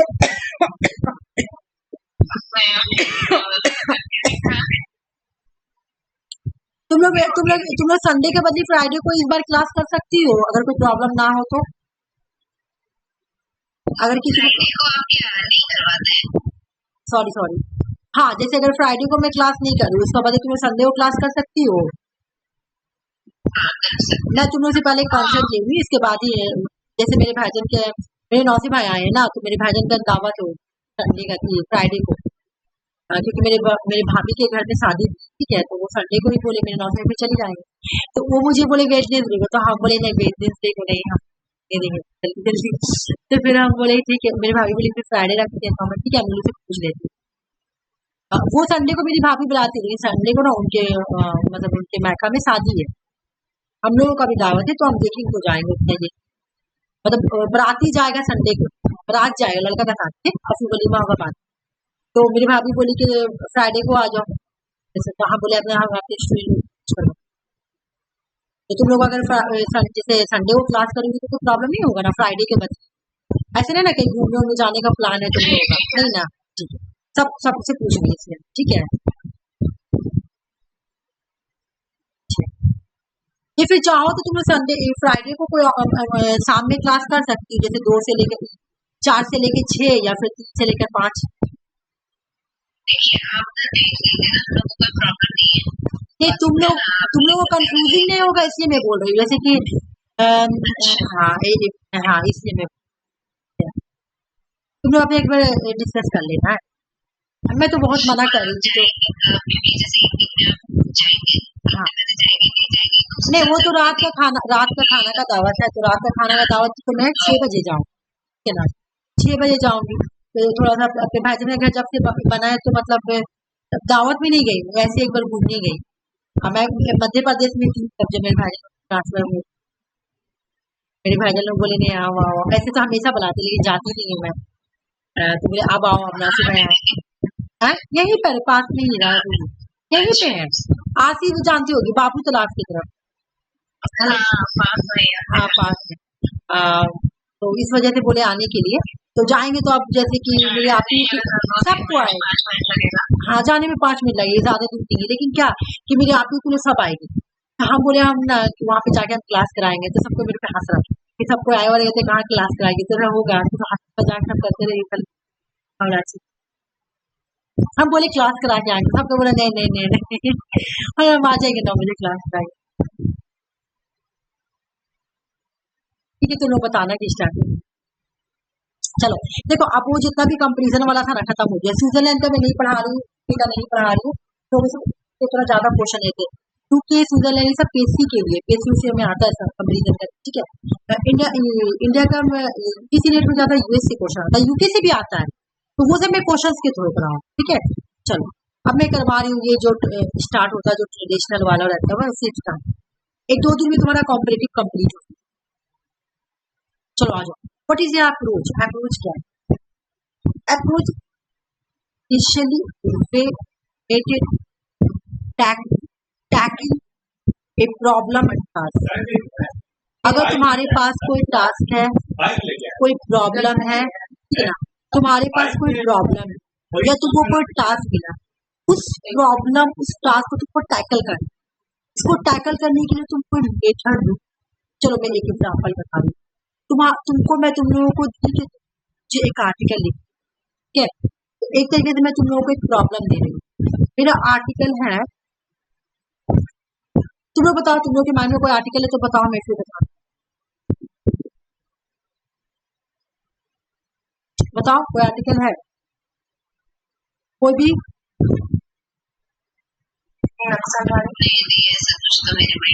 नक्सलवादी ये लिखोगी तो टेररिस्ट, और नक्सलवादी अलग हो गया और टेररिस्ट अलग हो गया। सॉरी, चलो चलो चलो एक मिनट, मैं तुमको एक बता दूं।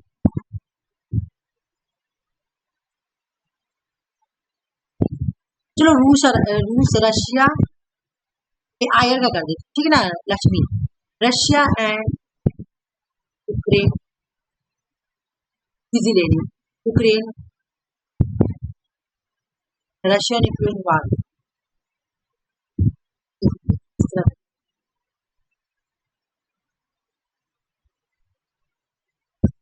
Global impact Russia and Ukraine war. Russia and Ukraine war का ग्लोबल इम्पैक्ट क्या होगा? Global impact of Russia and Ukraine वार।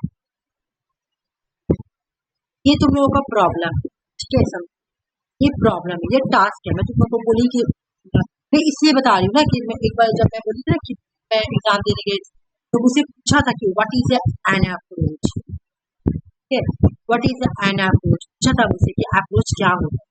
तो अभी मैं इसलिए तुम लोग को इतना मतलब एक्सप्लेन करती हूँ, नेट में से क्वेश्चन नहीं आता है, मैं इसलिए अप्रोच का मतलब दृष्टिकोण होता है। दृष्टिकोण मतलब आपके नजरिए से तो प्रॉब्लम को हाँ हाँ हाँ बिल्कुल, दृष्टिकोण मैं समझ गई। हाँ, उस प्रॉब्लम का सॉल्यूशन, जैसे कि मेरे पास क्या है, global impact of Russia and Ukraine war. ये मेरे पास प्रॉब्लम है कि मुझे रशिया और यूक्रेन वार का इम्पैक्ट देखना है पूरे वर्ल्ड में, ठीक है।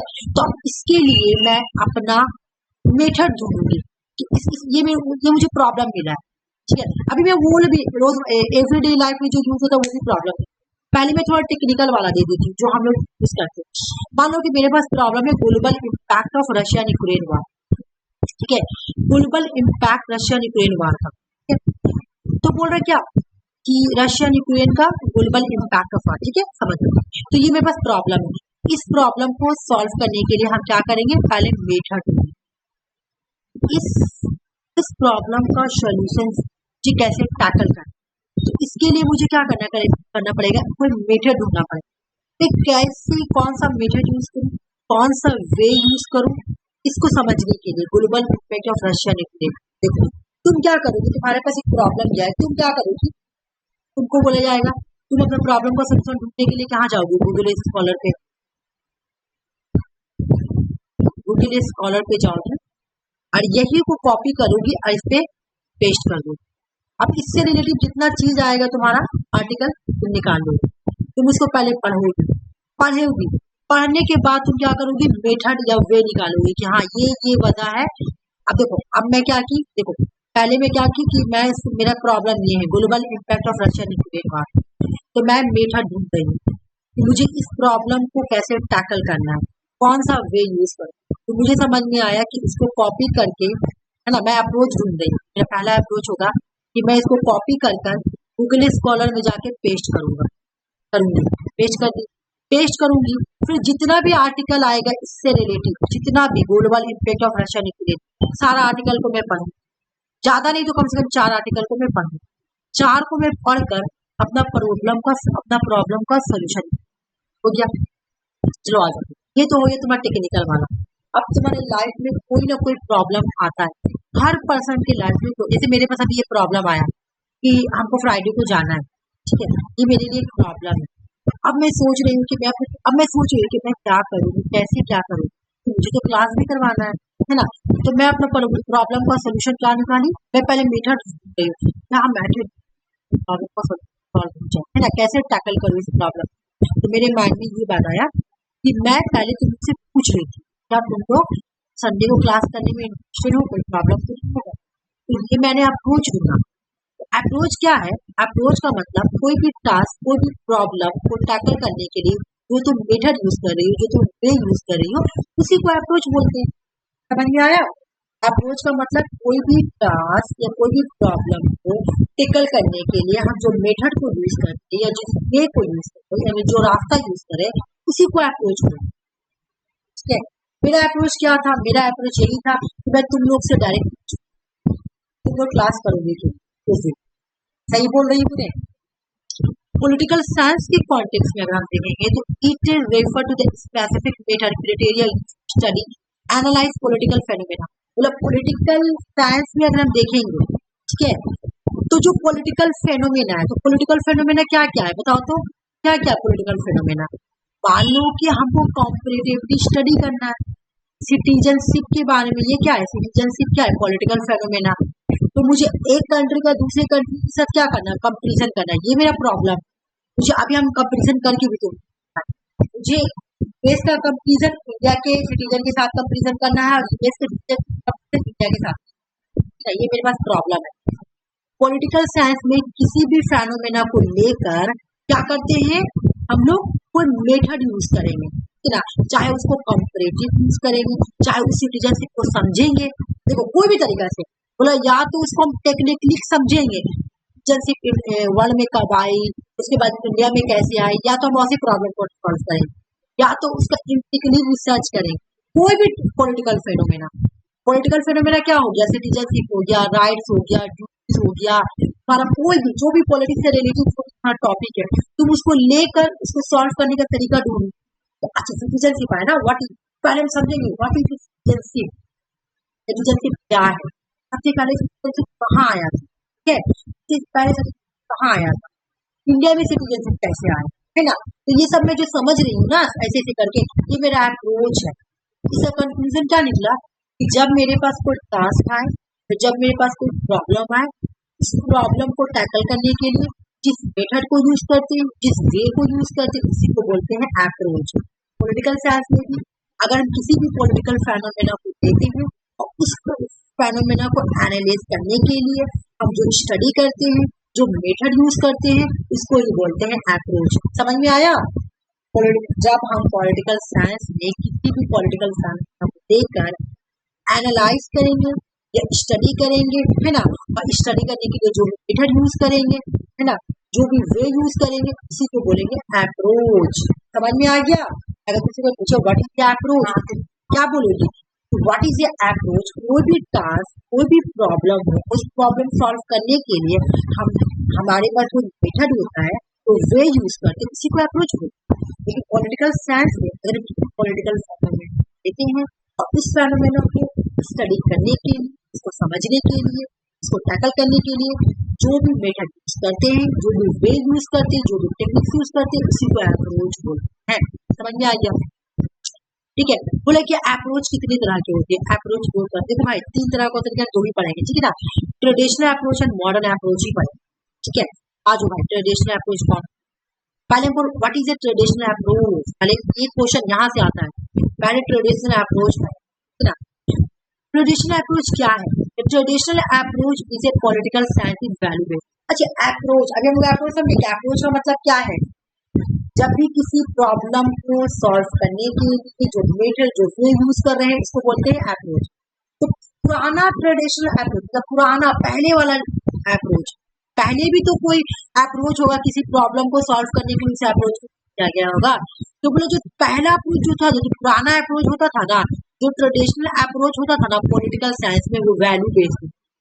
कहने का मतलब कि पॉलिटिकल साइंस में पहले पुराना वाला है ना, जब हमें कोई प्रॉब्लम का सोल्यूशन ढूंढना पड़ता था, उस प्रॉब्लम का सोल्यूशन ढूंढते थे तो हम लोग वैल्यू के बेस पर ही ढूंढते थे, ठीक है। नॉर्मेटिव फोकस होता, नॉर्मेटिव और वैल्यू दोनों फोकस। तो यहाँ पे क्या हो रहा, ट्रेडिशनल अप्रोच पॉलिटिकल साइंस पे किस पे बेस्ड है, वैल्यू बेस्ड, ठीक है। तो इसका फोकस नॉर्मेटिव है, ये इम्पैसिस करता है नॉर्मेटिव क्वेश्चंस पे, व्हाट और क्या होना चाहिए इस पे हो, व्हाट और ठीक है, ना कि इम्पिरिकल क्वेश्चन, इसके बारे में कैसे हुआ कहाँ हुआ ये नहीं जानने का क्वेश्चन है, क्या होना चाहिए, होना चाहिए। जैसे एरिस्टोटल प्लेटो क्या बोलता है, हर चीज में ऐसे होना चाहिए, स्टेट ऑफ नेचर ऐसे होना चाहिए, ऐसी ऐसे होना चाहिए, वो खाली चाहिए के बारे में है ना। तो ये हो गया ट्रेडिशनल। तो ट्रेडिशनल में देखो 3 चीज आएगा, वैल्यू बेस्ड, नॉर्मेटिव बेस्ड और व्हाट और टू बी, ठीक है। ट्रेडिशनल अप्रोच किस पे बेस्ड है, वैल्यू पे बेस्ड है, नॉर्मेटिव फोकस है, मतलब वो प्रॉब्लम का सॉल्यूशन ढूंढ रहा था, ठीक है, लेकिन किस तरीके से ढूंढ रहा था, वैल्यू पे बेस्ड, नॉर्मेटिव बेस्ड या व्हाट टू, ठीक है। दिस अप्रोच बिलीव दैट, ये अप्रोच बिलीव करता है study in political science can't be scientific. Political science को हम लोग साइंटिफिक स्टडी नहीं कर सकते हैं। ट्रेडिशनल अप्रोच बोलता है कि पॉलिटिकल साइंस को हम लोग कभी भी साइंटिफिकली स्टडी नहीं कर सकते हैं, ठीक है। ये क्या बोल रहा है कि पॉलिटिकल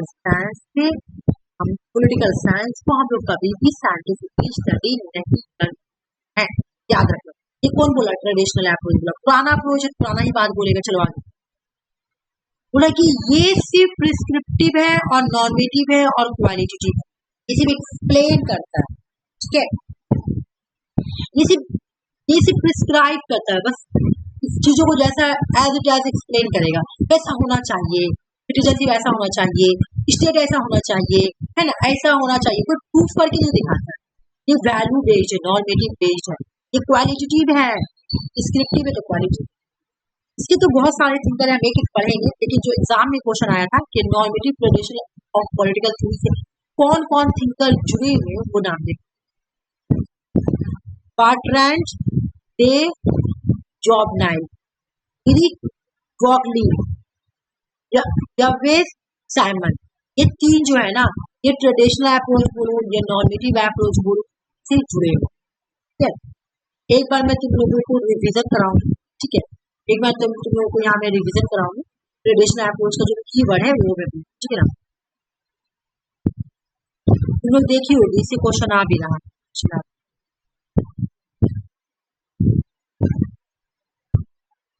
चलो बोलो, ट्रेडिशनल अप्रोच वैल्यू बेस्ड है,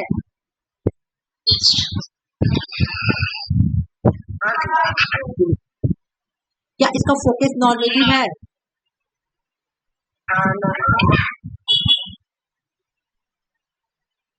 क्या ये प्रिस्क्रिप्टिव, हाँ बिल्कुल। ये क्या बोलता है, व्हाट और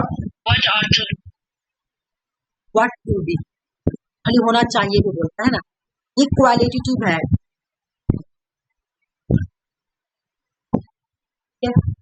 और ये जो है प्रिस्क्रिप्टिव है, क्या है प्रिस्क्रिप्टिव, PRI है, GI प्रिस्क्रिप्टिव है, ठीक है। इसके 3 थिंकर है, एक बार पढ़ लो, नाम बहुत हार्ड है, बर्ड रैंक दे जो जोबनेल, हाँ जोबनेल, ठीक है, एक नंबर। और दूसरा नंबर में है ग्रीक वॉयड वॉबली, चाहिए ठीक ना, वो यूजी वैल्यू। 3 नंबर YVS जब सैमन, ये जो 3 थिंकर है वो बहुत हार्ड नाम है ट्रेडिशनल अप्रोच, ठीक है। अब आ जाओ भाई, ट्रेडिशनल अप्रोच की कितने टाइप है, philosophical approach, historical approach, legal approach, institutional approach. Exam में क्वेश्चन आता है, कैसे आएगा, फिलोसफिकल, हिस्टोरिकल, लीगल दे देगा, यहाँ पे लगा देगा तुम्हारा मॉडर्न, हटा देंगे, या बिहेवियरलिज्म, को पता ये है नहीं, हटा देंगे, ठीक है। हमको बस याद करना है ट्रेडिशनल अप्रोच के 4 टाइप है, philosophical, historical, legal, institutional approach. बहुत चलेगा तो तुम्हारा कॉम्पिटिटिव 2 या 3 क्लास चलेगा। यूनिट 8 मुझे थोड़ा लगेगा था, ज्यादा नहीं लगेगा। आ जाओ फिलोसफिकल अप्रोच पढ़ते हैं। फिलोसफिकल अप्रोच इसका एग्जाम में कि ये जो चारों अप्रोच है ना, ये फिलोसफिकल, हिस्टोरिकल, लीगल, इंस्टीट्यूशनल, सबसे ओल्डेस्ट कौन है इन चारों में, सबसे ओल्डेस्ट जो है वो है तुम्हारा philosophical. Oldest approach is the field of political science, political science में सबसे ओल्डेस्ट अप्रोच जो है वो फिलोसफिकल अप्रोच है। और ये जो अप्रोच है ये किससे बिलोंग करता है, ग्रीक फिलोसफर से बिलोंग, प्लेटो, एरिस्टोटल, इन लोगों से बिलोंग करता है।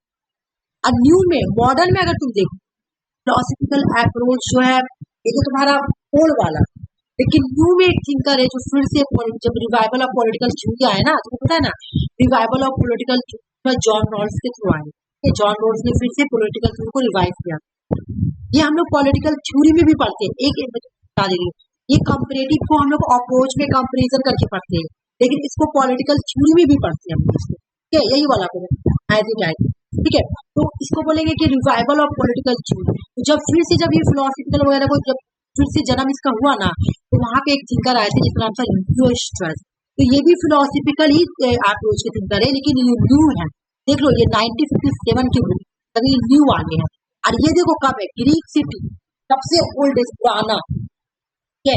तो लियो स्ट्रेस को बोला जाता है कि ये रिसर्जन है पॉलिटिकल फिलोसफी का। अगर एग्जाम में क्वेश्चन पूछे पॉलिटिकल फिलोसफी के रिसर्जन थिंकर कौन है, तो ठीक है, इन्होंने फिर से पॉलिटिकल फिलोसफी को जिंदा करने की कोशिश की है। एरिस्टोटल, प्लेटो, ये लोग सब क्या पुराना, तो फिलोसफिकल अप्रोच के थिंकर है लेकिन पुराना, तुम लोग देखिए होगी बीसी से बिलोंग करते हैं, एरिस्टोटल, प्लेटो, एरिस्टोटल, ये है ना, कितने पुराना है। और लियो स्ट्रेस तो 1957 में बुक लिखे व्हाट इज फिलोसफी, तो ये फिर से जिंदा की है, जब पॉलिटिकल फिलोसफी का डेड हो गया, खत्म हो गया था, तो लियो स्ट्रेस आकर फिर से जिंदा की, ठीक है। तो याद रखना सबसे पुराना जो अप्रोच है वो ओल्डेज में फिलोसफिकल है। ये कौन कौन से थिंकर से बिलोंग करते हैं, तो प्लेटो, एरिस्टोटल, हॉब्स, है ना, मैकियावेली, लोग से बिलोंग करते हैं। देखिए न्यू वाले कौन है जो रिसर्च का पॉलिटिकल फिलोसफी बोलेंगे, तो न्यू वाले जो है वो लियो स्ट्रेस है। और लियो स्ट्रेस का बुक का नाम है what is a political philosophy 1957 की। फिलोसफी जो है ना, फिलोसफी क्या जानने की कोशिश करता है, क्वाइट फॉर विजडम, ये फिलोसफिकल अंदर जाने की, ये पूरा फिलोसफी विजडम जानने की कोशिश करता है। फॉर एग्जांपल कि राइट क्या है, सिटीजन क्या है। तुम एरिस्टोटल के बारे में क्या पढ़ी, प्लेटो के बारे में क्या पढ़ी, प्लेटो क्या बोला है, प्लेटो के बारे में तुम लोग पढ़ी, जिसके में बारे में पूछी प्लेटो के बारे में तो मुझे बताओ, एरिस्टोटल के बारे में तो बताओ, प्लेटो क्या बोलता है तुम्हारा, एलिगेरी ऑफ कैप के बारे में, है ना, बस यही सब चीज जानने की कोशिश करता है ना, विजडम के बारे में जानने को। हाँ, एरिस्टोटल क्या बोलता है, सिटीजनशिप के बारे में, स्टेट के बारे में, स्टेट सबसे हाईएस्ट इंस्टीट्यूशन है ना। हाँ, बस ये लोग सब बस यही जानने की कोशिश कर रहे हैं, तो यही इसके अंदर क्वाइट फुल विजडम होता है। जितने भी फिलोसफी होते हैं ना, उनके अंदर एक जानने का विजडम होता है, कि जानना है जैसे क्या है, स्टेट क्या है, स्टेट का पावर क्या है, ये सब बस, ठीक है। Political philosophy attempt to truly understand the nature of political things, ये लोग एक्चुअल में क्या समझने की कोशिश करते हैं, पॉलिटिकल जितनी भी पॉलिटिकल चीज है ना उसके नेचर को समझ करते हैं, क्या सही है क्या गलत है ना, right and good political order, ये सब समझने की कोशिश करते हैं। It deal with the problem related to nature and function, जैसे स्टेट का फंक्शन क्या है, स्टेट का नेचर क्या है, या जो पॉलिटिकल फिलोसफर होते हैं ना, फिलोसफर प्लेटो एरिस्टोटल, है ना, ये लोग जैसे थिंकर क्या जानने की कोशिश करेंगे, स्टेट का फंक्शन क्या है, नेचर क्या है। जैसे एरिस्टोटल का प्लेटो का क्या था, कम्युनिटी ऑफ राइट्स, वो कहा है ना कम्युनिटी ऑफ राइट्स, ये तो सब कोई मिलके रहेगा, है ना, कम्युनिटी ऑफ राइट। एरिस्टोटल क्या बोलता है कि state is the highest, state के बिना इंसान पीस है, होता है ना, स्टेट के बिना तो इंसान एरिस्टोटल बोलता है। तो ये सब जानने की कोशिश कर रहा है ये लोग, सिटीजनशिप के बारे में जानेगा, राइट के बारे में जानेगा, इसके बारे में, जस्टिस के बारे में, पॉलिटिकल लिबर्टी, ये सब जानने का प्राइज होता है इसका, ये सब जानने का विजडम होता है, ये सब जान बस आप फिलोसफर लेवल में जाने का कोशिश करता है, ठीक है। ये होता है तुम्हारा political philosophical approach. Philosophical approach का फोकस क्या है, वही वाला जो ट्रेडिशन का होगा, नॉर्मेटिव फॉर्म्स एंड वैल्यू पे बेस्ड है, बिल्कुल आइडियलिस्टिक नेचर है, आइडियलिस्टिक नहीं है। क्या बोला प्लेटो, क्या बोलता है एलेगरी ऑफ स्टैग में या कम्युनिज्म ऑफ वाइट में, क्या बोल रहा है, देखती वो कितना आइडियलिस्टिक है। प्लेटो का अगर कोई कम्युनिज्म ऑफ वाइट पढ़ा है वो कितना आइडियलिस्टिक है, तुम देखियो कि सब भाई बहन, मतलब जितना सारे एक में मिल के रहेंगे, कोई को पता नहीं रहेगा कि कौन किसका भाई है, कौन किसका बहन है, ठीक है। और जो किंग है वो कभी शादी नहीं करेगा, मिलिट्री जो है वो कभी शादी नहीं करेगा, तो वो कितना आइडियलिस्टिक है। ऐसा हो सकता है कितना लोग शादी करना है, ये बोला कम्युनिज्म ऑफ वाइट में।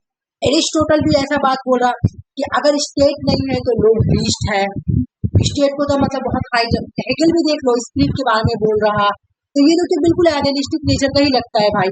ये लोग का फोकस ही सिर्फ व्हाट ऑट टू बी होता है, ये लोग एथिकल और नॉर्म्स होता है, ये लोग सिर्फ स्टेट एंड गवर्नमेंट का ही स्टडी करते हैं, ठीक है। तो हॉस्पिटल का मतलब समझ गया। चलो हिस्टोरिकल अप्रोच, मतलब हिस्टोरिकल अप्रोच क्या है, हिस्टोरिकल अप्रोच बिलीव करता है कि जो भी पॉलिटिकल फेनोमेना है could be understood better with the help historical factor, as place and situation, by question. इस हिस्टोरिकल अप्रोच का फैक्टर एग्जाम में आया हुआ है ना, कितने फैक्टर को देखो। बोला है कि पहले समझो हिस्टोरिकल अप्रोच क्या, बोला है कि अगर आप परजेंट कुछ भी समझना है, अभी तुमको डेमोक्रेसी समझना, अभी का अगर तुमको इंडिया का डेमोक्रेसी का स्टडी करना तो तुमको पहले पास्ट का डेमोक्रेसी का स्टडी करना। बोला कि हिस्टोरिकल अप्रोच बिलीव करता है कि पॉलिटिकल फेनोमेना को आप तभी समझ पाओगे बेटर से जब आप जाके हिस्टोरिकल फैक्ट लोगे। अगर मुझे डेमोक्रेसी पे स्टडी करें, मैं सच बोल रही हूँ, जैसे अभी मैं तुमको बता रही कि रशिया और यूक्रेन के वार के बारे में पढ़ी, तो मैं ऐसे डायरेक्ट सडनली नहीं लिख लूंगी कि 2022 में रशिया ने अटैक नहीं, मुझे तो जाके हिस्ट्री पढ़ना पड़ेगा। हिस्ट्री मुझे समझ में आएगा कि कैसे स्टार्ट हुआ हिस्ट्री। अभी तुमको कोई बोलेगा कि इंडिया की फॉरेन पॉलिसी पे आर्टिकल लिख, मैं तुम लोगों को बहुत अच्छे से पढ़ाई हूँ, तुम लोग चाहोगी तो मेरा नोट्स यूज करके आर्टिकल भी लिख सकते, लेकिन तुम लोगों को वो आर्टिकल लिखने पढ़ने की पूरा मैं तो पूरे स्टार्टिंग से हिस्ट्री लिख, तुम लोग को हिस्ट्री पढ़ना पड़ेगा ना कि हिस्ट्री में क्या हुआ था, आज क्या है। प्रेजेंट फिनोमेना भी लिख दोगे तो प्रेजेंट तुम्हारा आर्टिकल है कि इंडिया का present relation with navy, article का टाइटल है कि इंडिया का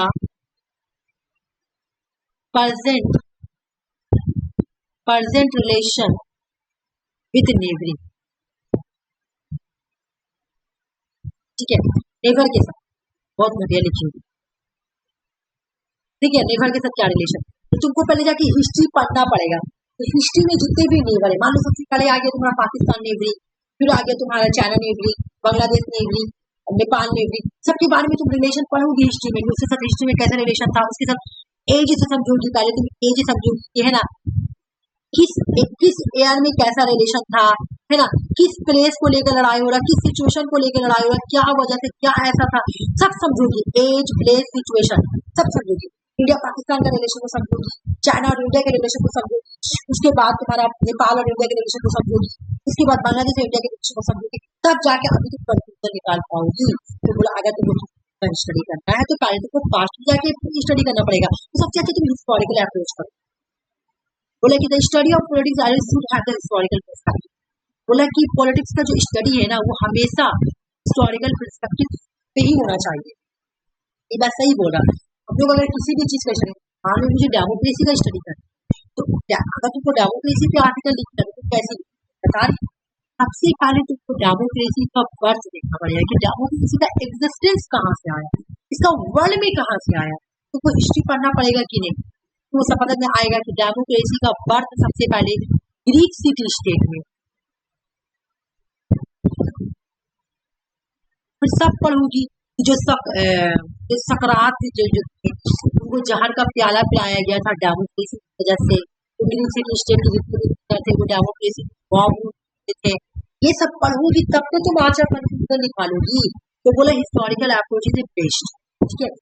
ट्रेडिशनल अप्रोच जो है वो नॉर्मेटिव फोकस है, फॉर्मल स्ट्रक्चर इंस्टीट्यूशन व्हाट की पे फोकस करता है, तो ये भी है ना, तो भी वही पे करता है। तो हिस्टोरिकल अप्रोच में अगर मैं मेन थिंकर बोलूँ तो मैकियावेली है, सबीन है, डेनिंग है, जॉन सीली है, फ्रीमैन है, मॉन्टेस्क्यू है, ऑक्सफोर्ड है, लिंडसे है, जो सारे हिस्टोरिकल अप्रोच के सीखते हैं। लेकिन एग्जाम में जो क्वेश्चन आया हुआ था मैं बता दे रही हूँ, वो है सबीन, जॉर्ज एच सबीन। इनका बुक याद करो, हिस्ट्री ऑफ पॉलिटिकल थ्योरी। मैं क्या बोल रही हूँ, ये जितने भी अप्रोच है इसको पॉलिटिकल थ्योरी में भी पढ़ा जाता है और कॉम्पिटिटिव में भी पढ़ा जाता है, तो चाहे तुम यहाँ पढ़ो चाहे वहां पढ़ो सेम ही है, ठीक है। तो मैं यहाँ ही पढ़ा देती हूँ तुमको। बोल रहा है कि जॉर्ज सबीन एक बुक लिखते हैं कि एक history of political theory, political theory की हिस्ट्री की एक बुक लिखते हैं। सबीन बोलते हैं कि अगर आपको हिस्टोरिकल अप्रोच को समझना है पॉलिटिकल थ्योरी में तीन तरह के सब्सटेंस के थ्रू ही आप समझ सकते हैं। तीन फैक्टर है। फैक्चुअल, मान लो कि आपको अभी तुमको वार के बारे में, वार तो अगर ये लिखोगे कि कमिंग थर्ड वर्ल्ड वार, आने वाला है थर्ड वर्ल्ड वार, तो ऐसा लिखोगे, ठीक है। मान लो कि तुम अपना आर्टिकल लिखने चाह रही हो कमिंग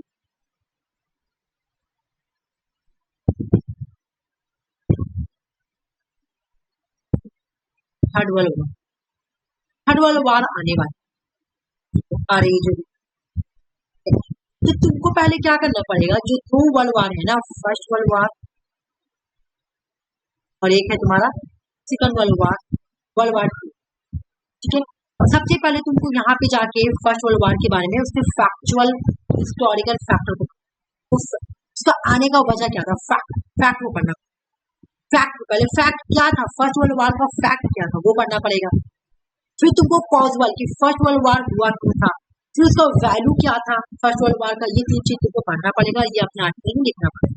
तो तुम coming the third world war लिख, फिर तुमको वर्ल्ड वार 2 में जाके, क्योंकि दुनिया में अभी तक का 2 ही वार हुआ है वर्ल्ड वार, तो ये दोनों वर्ल्ड वार को तुमको पढ़ना पड़ेगा। लेकिन पढ़ने के लिए तुमको 3 सबस्टान यूज करना पड़ेगा अकॉर्डिंग टू सबीन। सबीन बोल रहे हैं कि अगर आपको हिस्टोरिकल अप्रोच यूज करना है तो इसमें 3 तरह के आपको सबस्टान को यूज करना पड़ेगा, ठीक है। अब कोई भी प्रॉब्लम क्या है तुम्हारे पास, प्रॉब्लम है कमिंग थर्ड वर्ल्ड वार, ये तुमको आर्टिकल दिया, ये लिखी कमिंग थर्ड वर्ल्ड वार आने वाली, ठीक है। तुमको ये प्रॉब्लम दिया गया, तो तुम इस प्रॉब्लम को सॉल्व करने के लिए कौन सा अप्रोच यूज करेंगे, हिस्टोरिकल। क्यों बेस्ट है हिस्टोरिकल अप्रोच, क्यों भाई, कि मुझे यहाँ पे 3 फैक्टर यूज करना पड़ेगा, क्योंकि हमको यहाँ पे कंपेरिजन करना पड़ेगा कि पहले को देखना पड़ेगा कि फर्स्ट वर्ल्ड वार आया क्यों था, इफेक्ट क्या था उसका, ठीक ना, कॉज क्या था, उसका वैल्यूएशन क्या हो, ठीक ना, मतलब वैल्यूएशन का मतलब क्या है, थर्ड वर्ल्ड वार के बाद क्या इफेक्ट था, ठीक है। फिर वर्ल्ड वार 2 को भी तुम देखेंगे कि वर्ल्ड वार 2 क्या है, उसका फैक्ट क्या था, कॉज क्या था, वैल्यूएशन क्या था, है ना। तब जाके तुम अपना यहाँ पे पहले दोनों के बारे में लिखोगे, उसके बाद तुम वर्ल्ड वार के बारे में रिलेट करोगे कि हाँ देखिए इसका भी फैक्ट यही था, तो थर्ड वर्ल्ड वार का भी फैक्ट यही मिल रहा, देखिए इसका भी कॉज यही था, देखिए इसका भी कॉज यही हो रहा, और इसका देखिए यही सब वजह की वजह से मैं बोल रही हूँ कि थर्ड वर्ल्ड वार हो सकता है, ठीक है। तो ये इस तरह से बोल रहा है कि अगर तुम्हारे पास कोई प्रॉब्लम है, प्रॉब्लम को सॉल्व करने के लिए हिस्टोरिकल अप्रोच यूज करें, तो वो 3 तरह का सबस्टान यूज करना पड़ेगा, फैक्चुअल, कॉजवल एंड वैल्यूएशन। याद करो, बहुत इंपॉर्टेंट है, मैं भी, ठीक है। अब मुझे बताओ कि सबीन जो है ना, सबीन जो, पहले मुझे ये बताओ कि हम लोग ट्रेडिशनल अप्रोच में है ना, तो ट्रेडिशनल अप्रोच में कितने तरह के अप्रोच होते हैं, कौन कौन सा होते हैं, मुझे नाम बताओ। हाँ, और बताओ, और बताओ, हाँ, और लीगल, हाँ हो गया, ठीक है, हाँ ठीक। हिस्टोरिकल अप्रोच में न्यू वाले थिंकर के नाम बताओ, न्यू वाले का नाम क्या है, जो न्यू है, जो रिसर्जेंस ऑफ पॉलिटिकल फिलॉसफी है, बोलो, हाँ, ल्यूइस-स्ट्रस जो है ये रिसर्जेंस ऑफ पॉलिटिकल फिलॉसफी है ना, इनकी वजह से पॉलिटिकल फिलॉसफी को फिर से जिंदा हो। हिस्टोरिकल अप्रोच के जो मेन थिंकर है सबीन, वो कितने तरह के फैक्टर की बात करते हैं जॉर्ज सबीन? 3 factors: कौन कौन सा बताओ? factual, हाँ, फैक्चुअल, कॉजुअल और तुम्हारा वैल्यूएशन। ठीक है, ओके, हाँ, वेरी गुड। उसके बाद कार्ल पॉपर एक प्रोमिनेंट फिलोसफर है। अब ये देखो, ये भी एक फिलोसफर थे, लेकिन ये पुराने वाले जितने भी हिस्टोरिसिज्म्स है या फिलोसफर है, इनको क्रिटिसाइज, ये क्रिटिसाइज करेंगे हिस्टोरिसिज्म्स को या जो भी फिलोसफर पुराने वाले उन लोग। ये बोलेंगे, ये बुक लिखते हैं the open society within me, बहुत बार पीवाई की क्वेश्चन आया हुआ था, ओपन सोसाइटी इन मी। और इस बुक में ये बोल रहे हैं कि जो प्लेटो है, हेगल है, कार्ल मार्क्स है, ये लोग ना इनिमी है, इनिमी, ओपन सोसाइटी का इनिमी है। क्वेश्चन बहुत बार आया हुआ है कि कौन बोला है, कौन बोला है, किसे बोला है, किसे बोला, ये भी आया कौन बोला और किसे बोला उसे भी आया। देखो पॉपर बोल रहे हैं क्रिटिसाइज करके कि जो फिलोसफर है ना, प्लेटो, हेगल, कार्ल मार्क्स, ये लोग इनिमी है किसके? ओपन सोसाइटी के। समझ में आ गया? ठीक है, कार्ल पॉपर का book the open society of स्लीवी 1945 की बुक है। इसमें क्रिटिसाइज करते हैं प्लेटो, हेगल एंड मार्क्स को और कंसीडर करते हैं, क्या बोलते हैं कि ये लोग ओपन सोसाइटी का इनिमी है। ठीक है, ये लोग ओपन सोसाइटी का इनिमी है, कुछ दुश्मन है वो। अब लीगल अप्रोच पढ़ेंगे, लीगल अप्रोच पढ़ेंगे। ठीक, आज तुम लोगों को समझ में आ रहा? बताओ पहले कि हाउ कुछ हो रहा है। हम पहले क्या पढ़े? फिलोसफिकल अप्रोच में पढ़े कि अगर हमको किसी क्वाइट फॉर विजडम, मतलब मुझे पॉलिटिकल फेनोमेना को समझना है, राइट को, सिटीजनशिप को, पॉलिटिकल को, राइट्स को, ड्यूटीज को, जस्टिस को समझना है, तो हम क्या करेंगे? पॉलिटिकल फिलोसफी यूज करेंगे। देखिए, जब हमको हिस्टोरिकल अप्रोच की स्टडी करना है तो हिस्टोरिकल अप्रोच यूज करेंगे, है ना? ठीक है, और मतलब हमको प्रेजेंट का कंपैरिजन पास्ट से जाके जब हम कर रहे हैं, अगर हम ऐसा स्टडी कर रहे हैं कि प्रेजेंट का कंपैरिजन पास्ट से कर रहे हैं, जैसे अभी मैं क्या बोली, coming to the third world war, तो coming to third world war में तुमको हर हाल में जाके पास्ट में स्टडी करना है। तो ऐसा रिसर्च जब तुम प्रेजेंट को स्टडी करने के लिए तुम पास्ट का जाके स्टडी करना पड़ रहा है, तो उसको बोलते हैं हम हिस्टोरिकल अप्रोच ना। अब तुम्हारा आ गया लीगल अप्रोच। लीगल अप्रोच का मतलब क्या है? तुम्हारे पास क्या प्रॉब्लम है और इस प्रॉब्लम के लिए तुम क्या अप्रोच को चूज करोगे। तुम्हारे पास लीगल इंस्टीट्यूशन है, जैसे मान लो कि लॉ, मान लो कि कॉन्स्टिट्यूशन, ये सब क्या है? लीगल। ठीक है ना, इन सब चीजों का तुम क्या कर रही हो? स्टडी करना चाहते हो। बोला कि legal approach is a way of study politics, focus, understand the political process through law and constitution.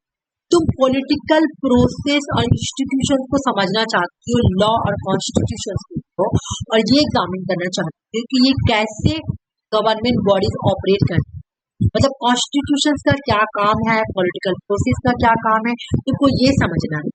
Legal framework के लीगल फ्रेमवर्क को समझना, कि पावर को समझना, उनके रूल्स को समझना है कि वो लॉ कैसे बना, वो एक्शन कैसे, तो क्या वैलिड एक्शन होगा, क्या नहीं।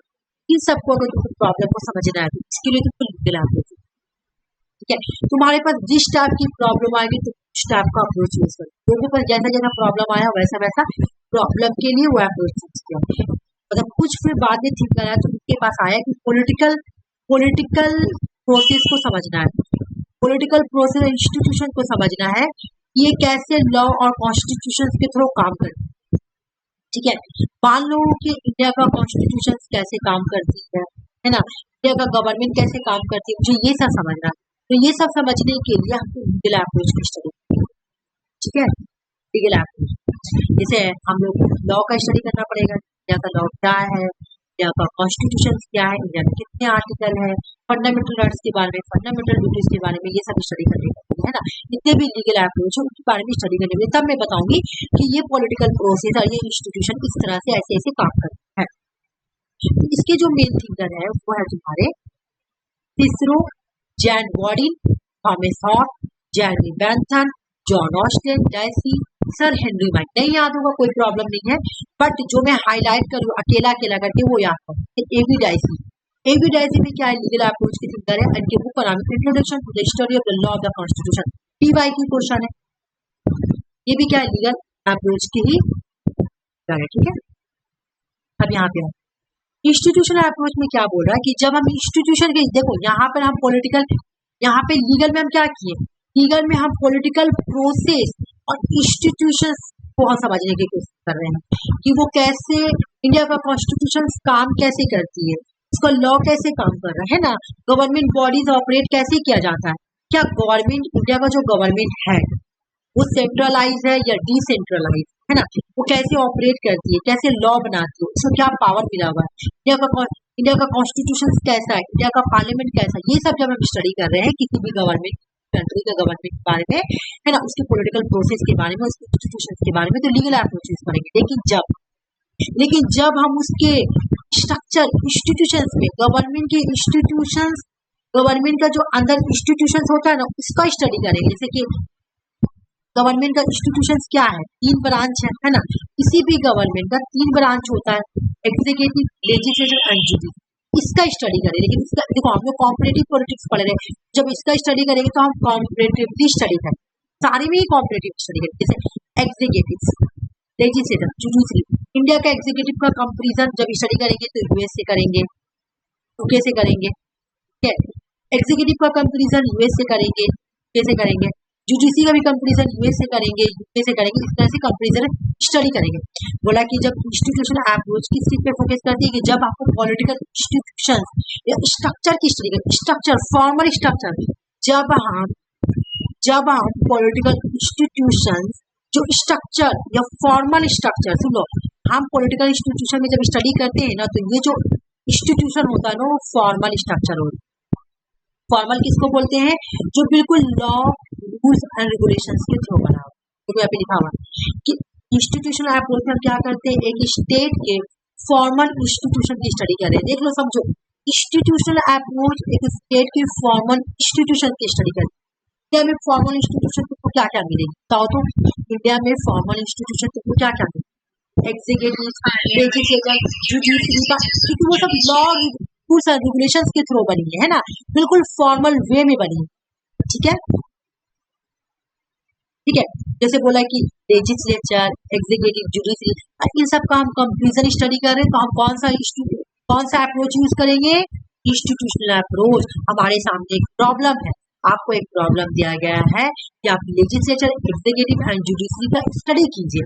अब इसको स्टडी करने के लिए, क्योंकि ये एक फॉर्मल इंस्टीट्यूशन है ना, और ये लीगल इंस्टीट्यूशन, ये लीगल चीज से बनी है ना, फॉर्मल इंस्टीट्यूशन है, तो इसको स्टडी करने के लिए हम क्या करेंगे, इंस्टीट्यूशनल अप्रोच यूज करेंगे। हिस्ट्री नहीं, हिस्टोरिकल अप्रोच यूज नहीं करेंगे, बल्कि इंस्टीट्यूशनल अप्रोच यूज करना पड़ेगा। क्यों, क्योंकि ये इंस्टीट्यूशन है ना, लेजिस्लेचर, एग्जीक्यूटिव, जुडिशरी। अब हमको कंपेरिजन करना पड़ेगा यूएस से और भी कंट्री से, इसी तरह एग्जीक्यूटिव का भी, इसी तरह जुडिशरी का भी। जब इस तरह से हम स्टडी करें तो हम क्या यूज कर रहे हैं, इंस्टीट्यूशनल अप्रोच को यूज कर रहे हैं। और ये एथनोसेंट्रिज्म से इंस्टीट्यूशनल अप्रोच जो है ना, ये सिर्फ एथनोसेंट्रिज्म है, मतलब ये सिर्फ यूरोप तक ही थी, ये एक पार्टिकुलर, मतलब बोला था नहीं, ये सिर्फ एक डेवलप कंट्री तक ही था, मतलब वेस्ट यूरोसेंट्रिज्म को बोल सकते हो, बस यूरोप कंट्री के लिए आया था। इंस्टीट्यूशनल अप्रोच स्टडी करने के लिए जब आई थी ना, ये सिर्फ ये करती है, एग्जीक्यूटिव, लेजिस्लेटिव, जुडिशरी का स्टडी करती है, लेकिन सिर्फ एथनोसेंट्रिज्म, ठीक है, एथनोसेंट्रिज्म का मतलब ये सिर्फ वेस्ट के फोकस पे स्टडी कर रही थी, मतलब ये डेवलपिंग कंट्रीज या अंडर डेवलप्ड कंट्रीज को स्टडी कर, ठीक है, और ये भी प्रिस्क्रिप्टिव और नॉर्मेटिव पे ही बेस्ड, ठीक है। आ जाओ, इसका ये एग्जाम में बहुत क्वेश्चन आता है, तुम लोगों को रटना है इसका, इसके जितने भी थिंक तुम लोग सॉल्व भी की होगी PYQ। James Bryce institutional approach के थिंकर है, इनकी 2 बुक है जो कि आपको रटना है, अमेरिकन कॉमनवेल्थ, अमेरिकन कॉमनवेल्थ रटो, अमेरिकन कॉमनवेल्थ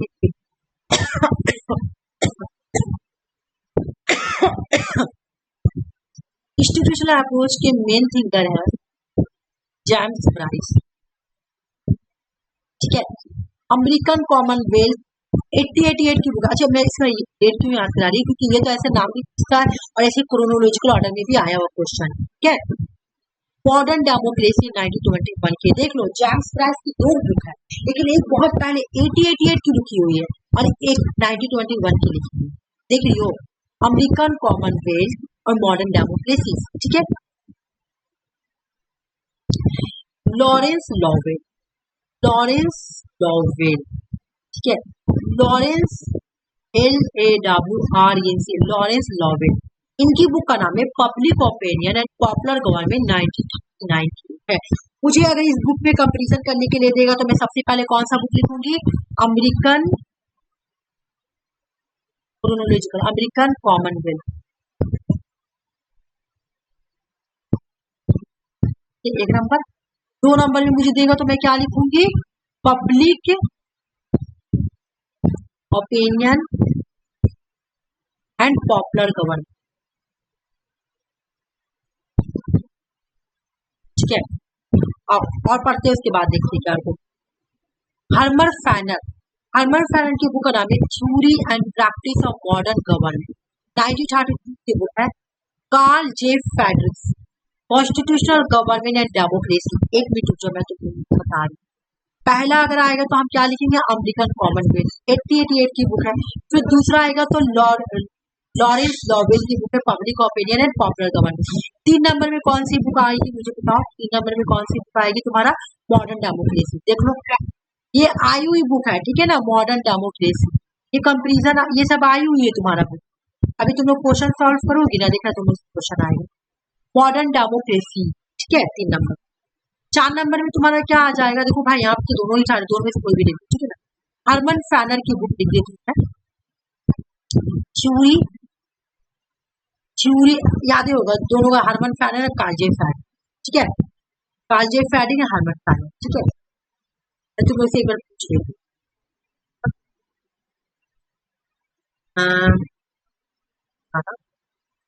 मुझे बताओ कि मॉडर्न डेमोक्रेसी बुक किसका है? Lord price, Lord price, James price, हाँ वही जेम्स प्राइस। James Bryce. कब की बुक है? डेट बताओ। नहीं, 1921। मॉडर्न डेमोक्रेसी याद करो, बहुत इंपॉर्टेंट है। बिल्कुल वो 88 की है, वो 88 की थी। मैं कंफ्यूज करने के लिए तुमसे पूछी हूँ, कैसे क्लियर करूंगी ना। द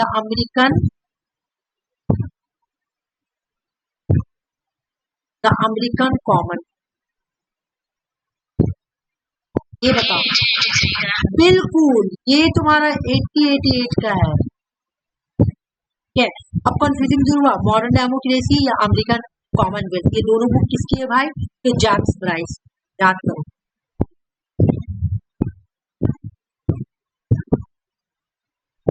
जेम्स ब्राइस, ठीक है। मॉडर्न डेमोक्रेसी और अमेरिकन कॉमनवेल्थ की बुक भाई तो जेम्स ब्राइस, ठीक है।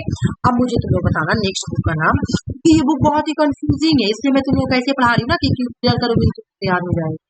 अब बहुत बार आई है कॉन्स्टिट्यूशनल गवर्नमेंट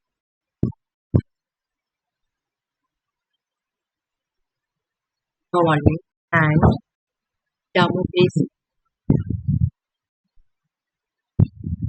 ये बुक किसकी है?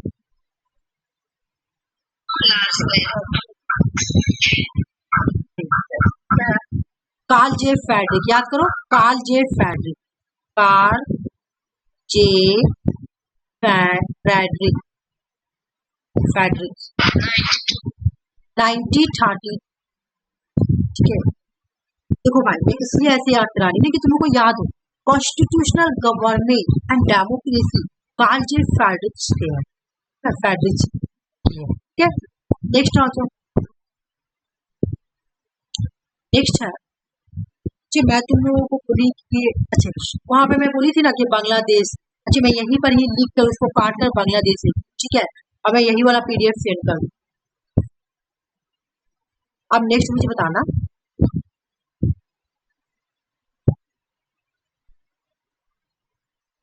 पब्लिक ओपिनियन पॉपुलर गवर्नमेंट, ये बुक किसकी है?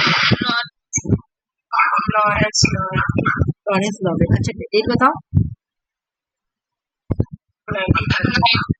1930।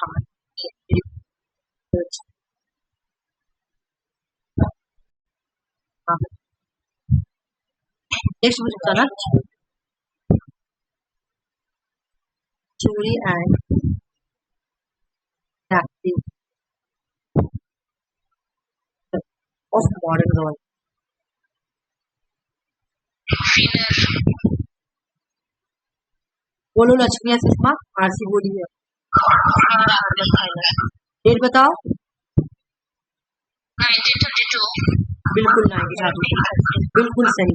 ये 4 बुक कंप्लीट हो गई। ये जो 4 अप्रोच है वो भी तुम लोगों का कंप्लीट हो गया। अगर तुम लोग को यहाँ पे कहीं पर भी कुछ नहीं समझ में आ रहा तो मुझे बोलो, कहीं पर भी ऐसा लगे कि मैं फिर से क्वेश्चन पूछूं, हॉट पॉच लग रहा क्वेश्चन पूछूं, ऐसा वैसा जी बताओ। ओपन सोसाइटी इनमें किसका बुक है? कार्ल पॉपर, किसको बोलते हैं कि ओपन सोसाइटी का है, नाम बताओ। हेगेल, कार्ल मार्क्स और बताओ प्लेटो। हाँ, इन तीनों को बोलते हैं ये लोग ओपन सोसाइटी का, ठीक है, देखो बोलते हैं ओपन सोसाइटी। और भी कहीं नहीं समझ में आ रहा तो मुझे बताओ। देखो ट्रेडिशनल अप्रोच कंप्लीट हो गया, अब मॉडर्न अप्रोच पढ़ेंगे और मॉडर्न अप्रोच पढ़ने के बाद थोड़ा बहुत और कॉम्पिटेटिव भी कंप्लीट हो जाएगा। मैं 2-3 दिन में कंप्लीट करने का कोशिश करूंगी, फिर कंप्लीट हो जाएगा, ठीक है। अगर यहाँ पे कुछ नहीं समझ में आ रहा तो मुझे पूछ लो तुम, है।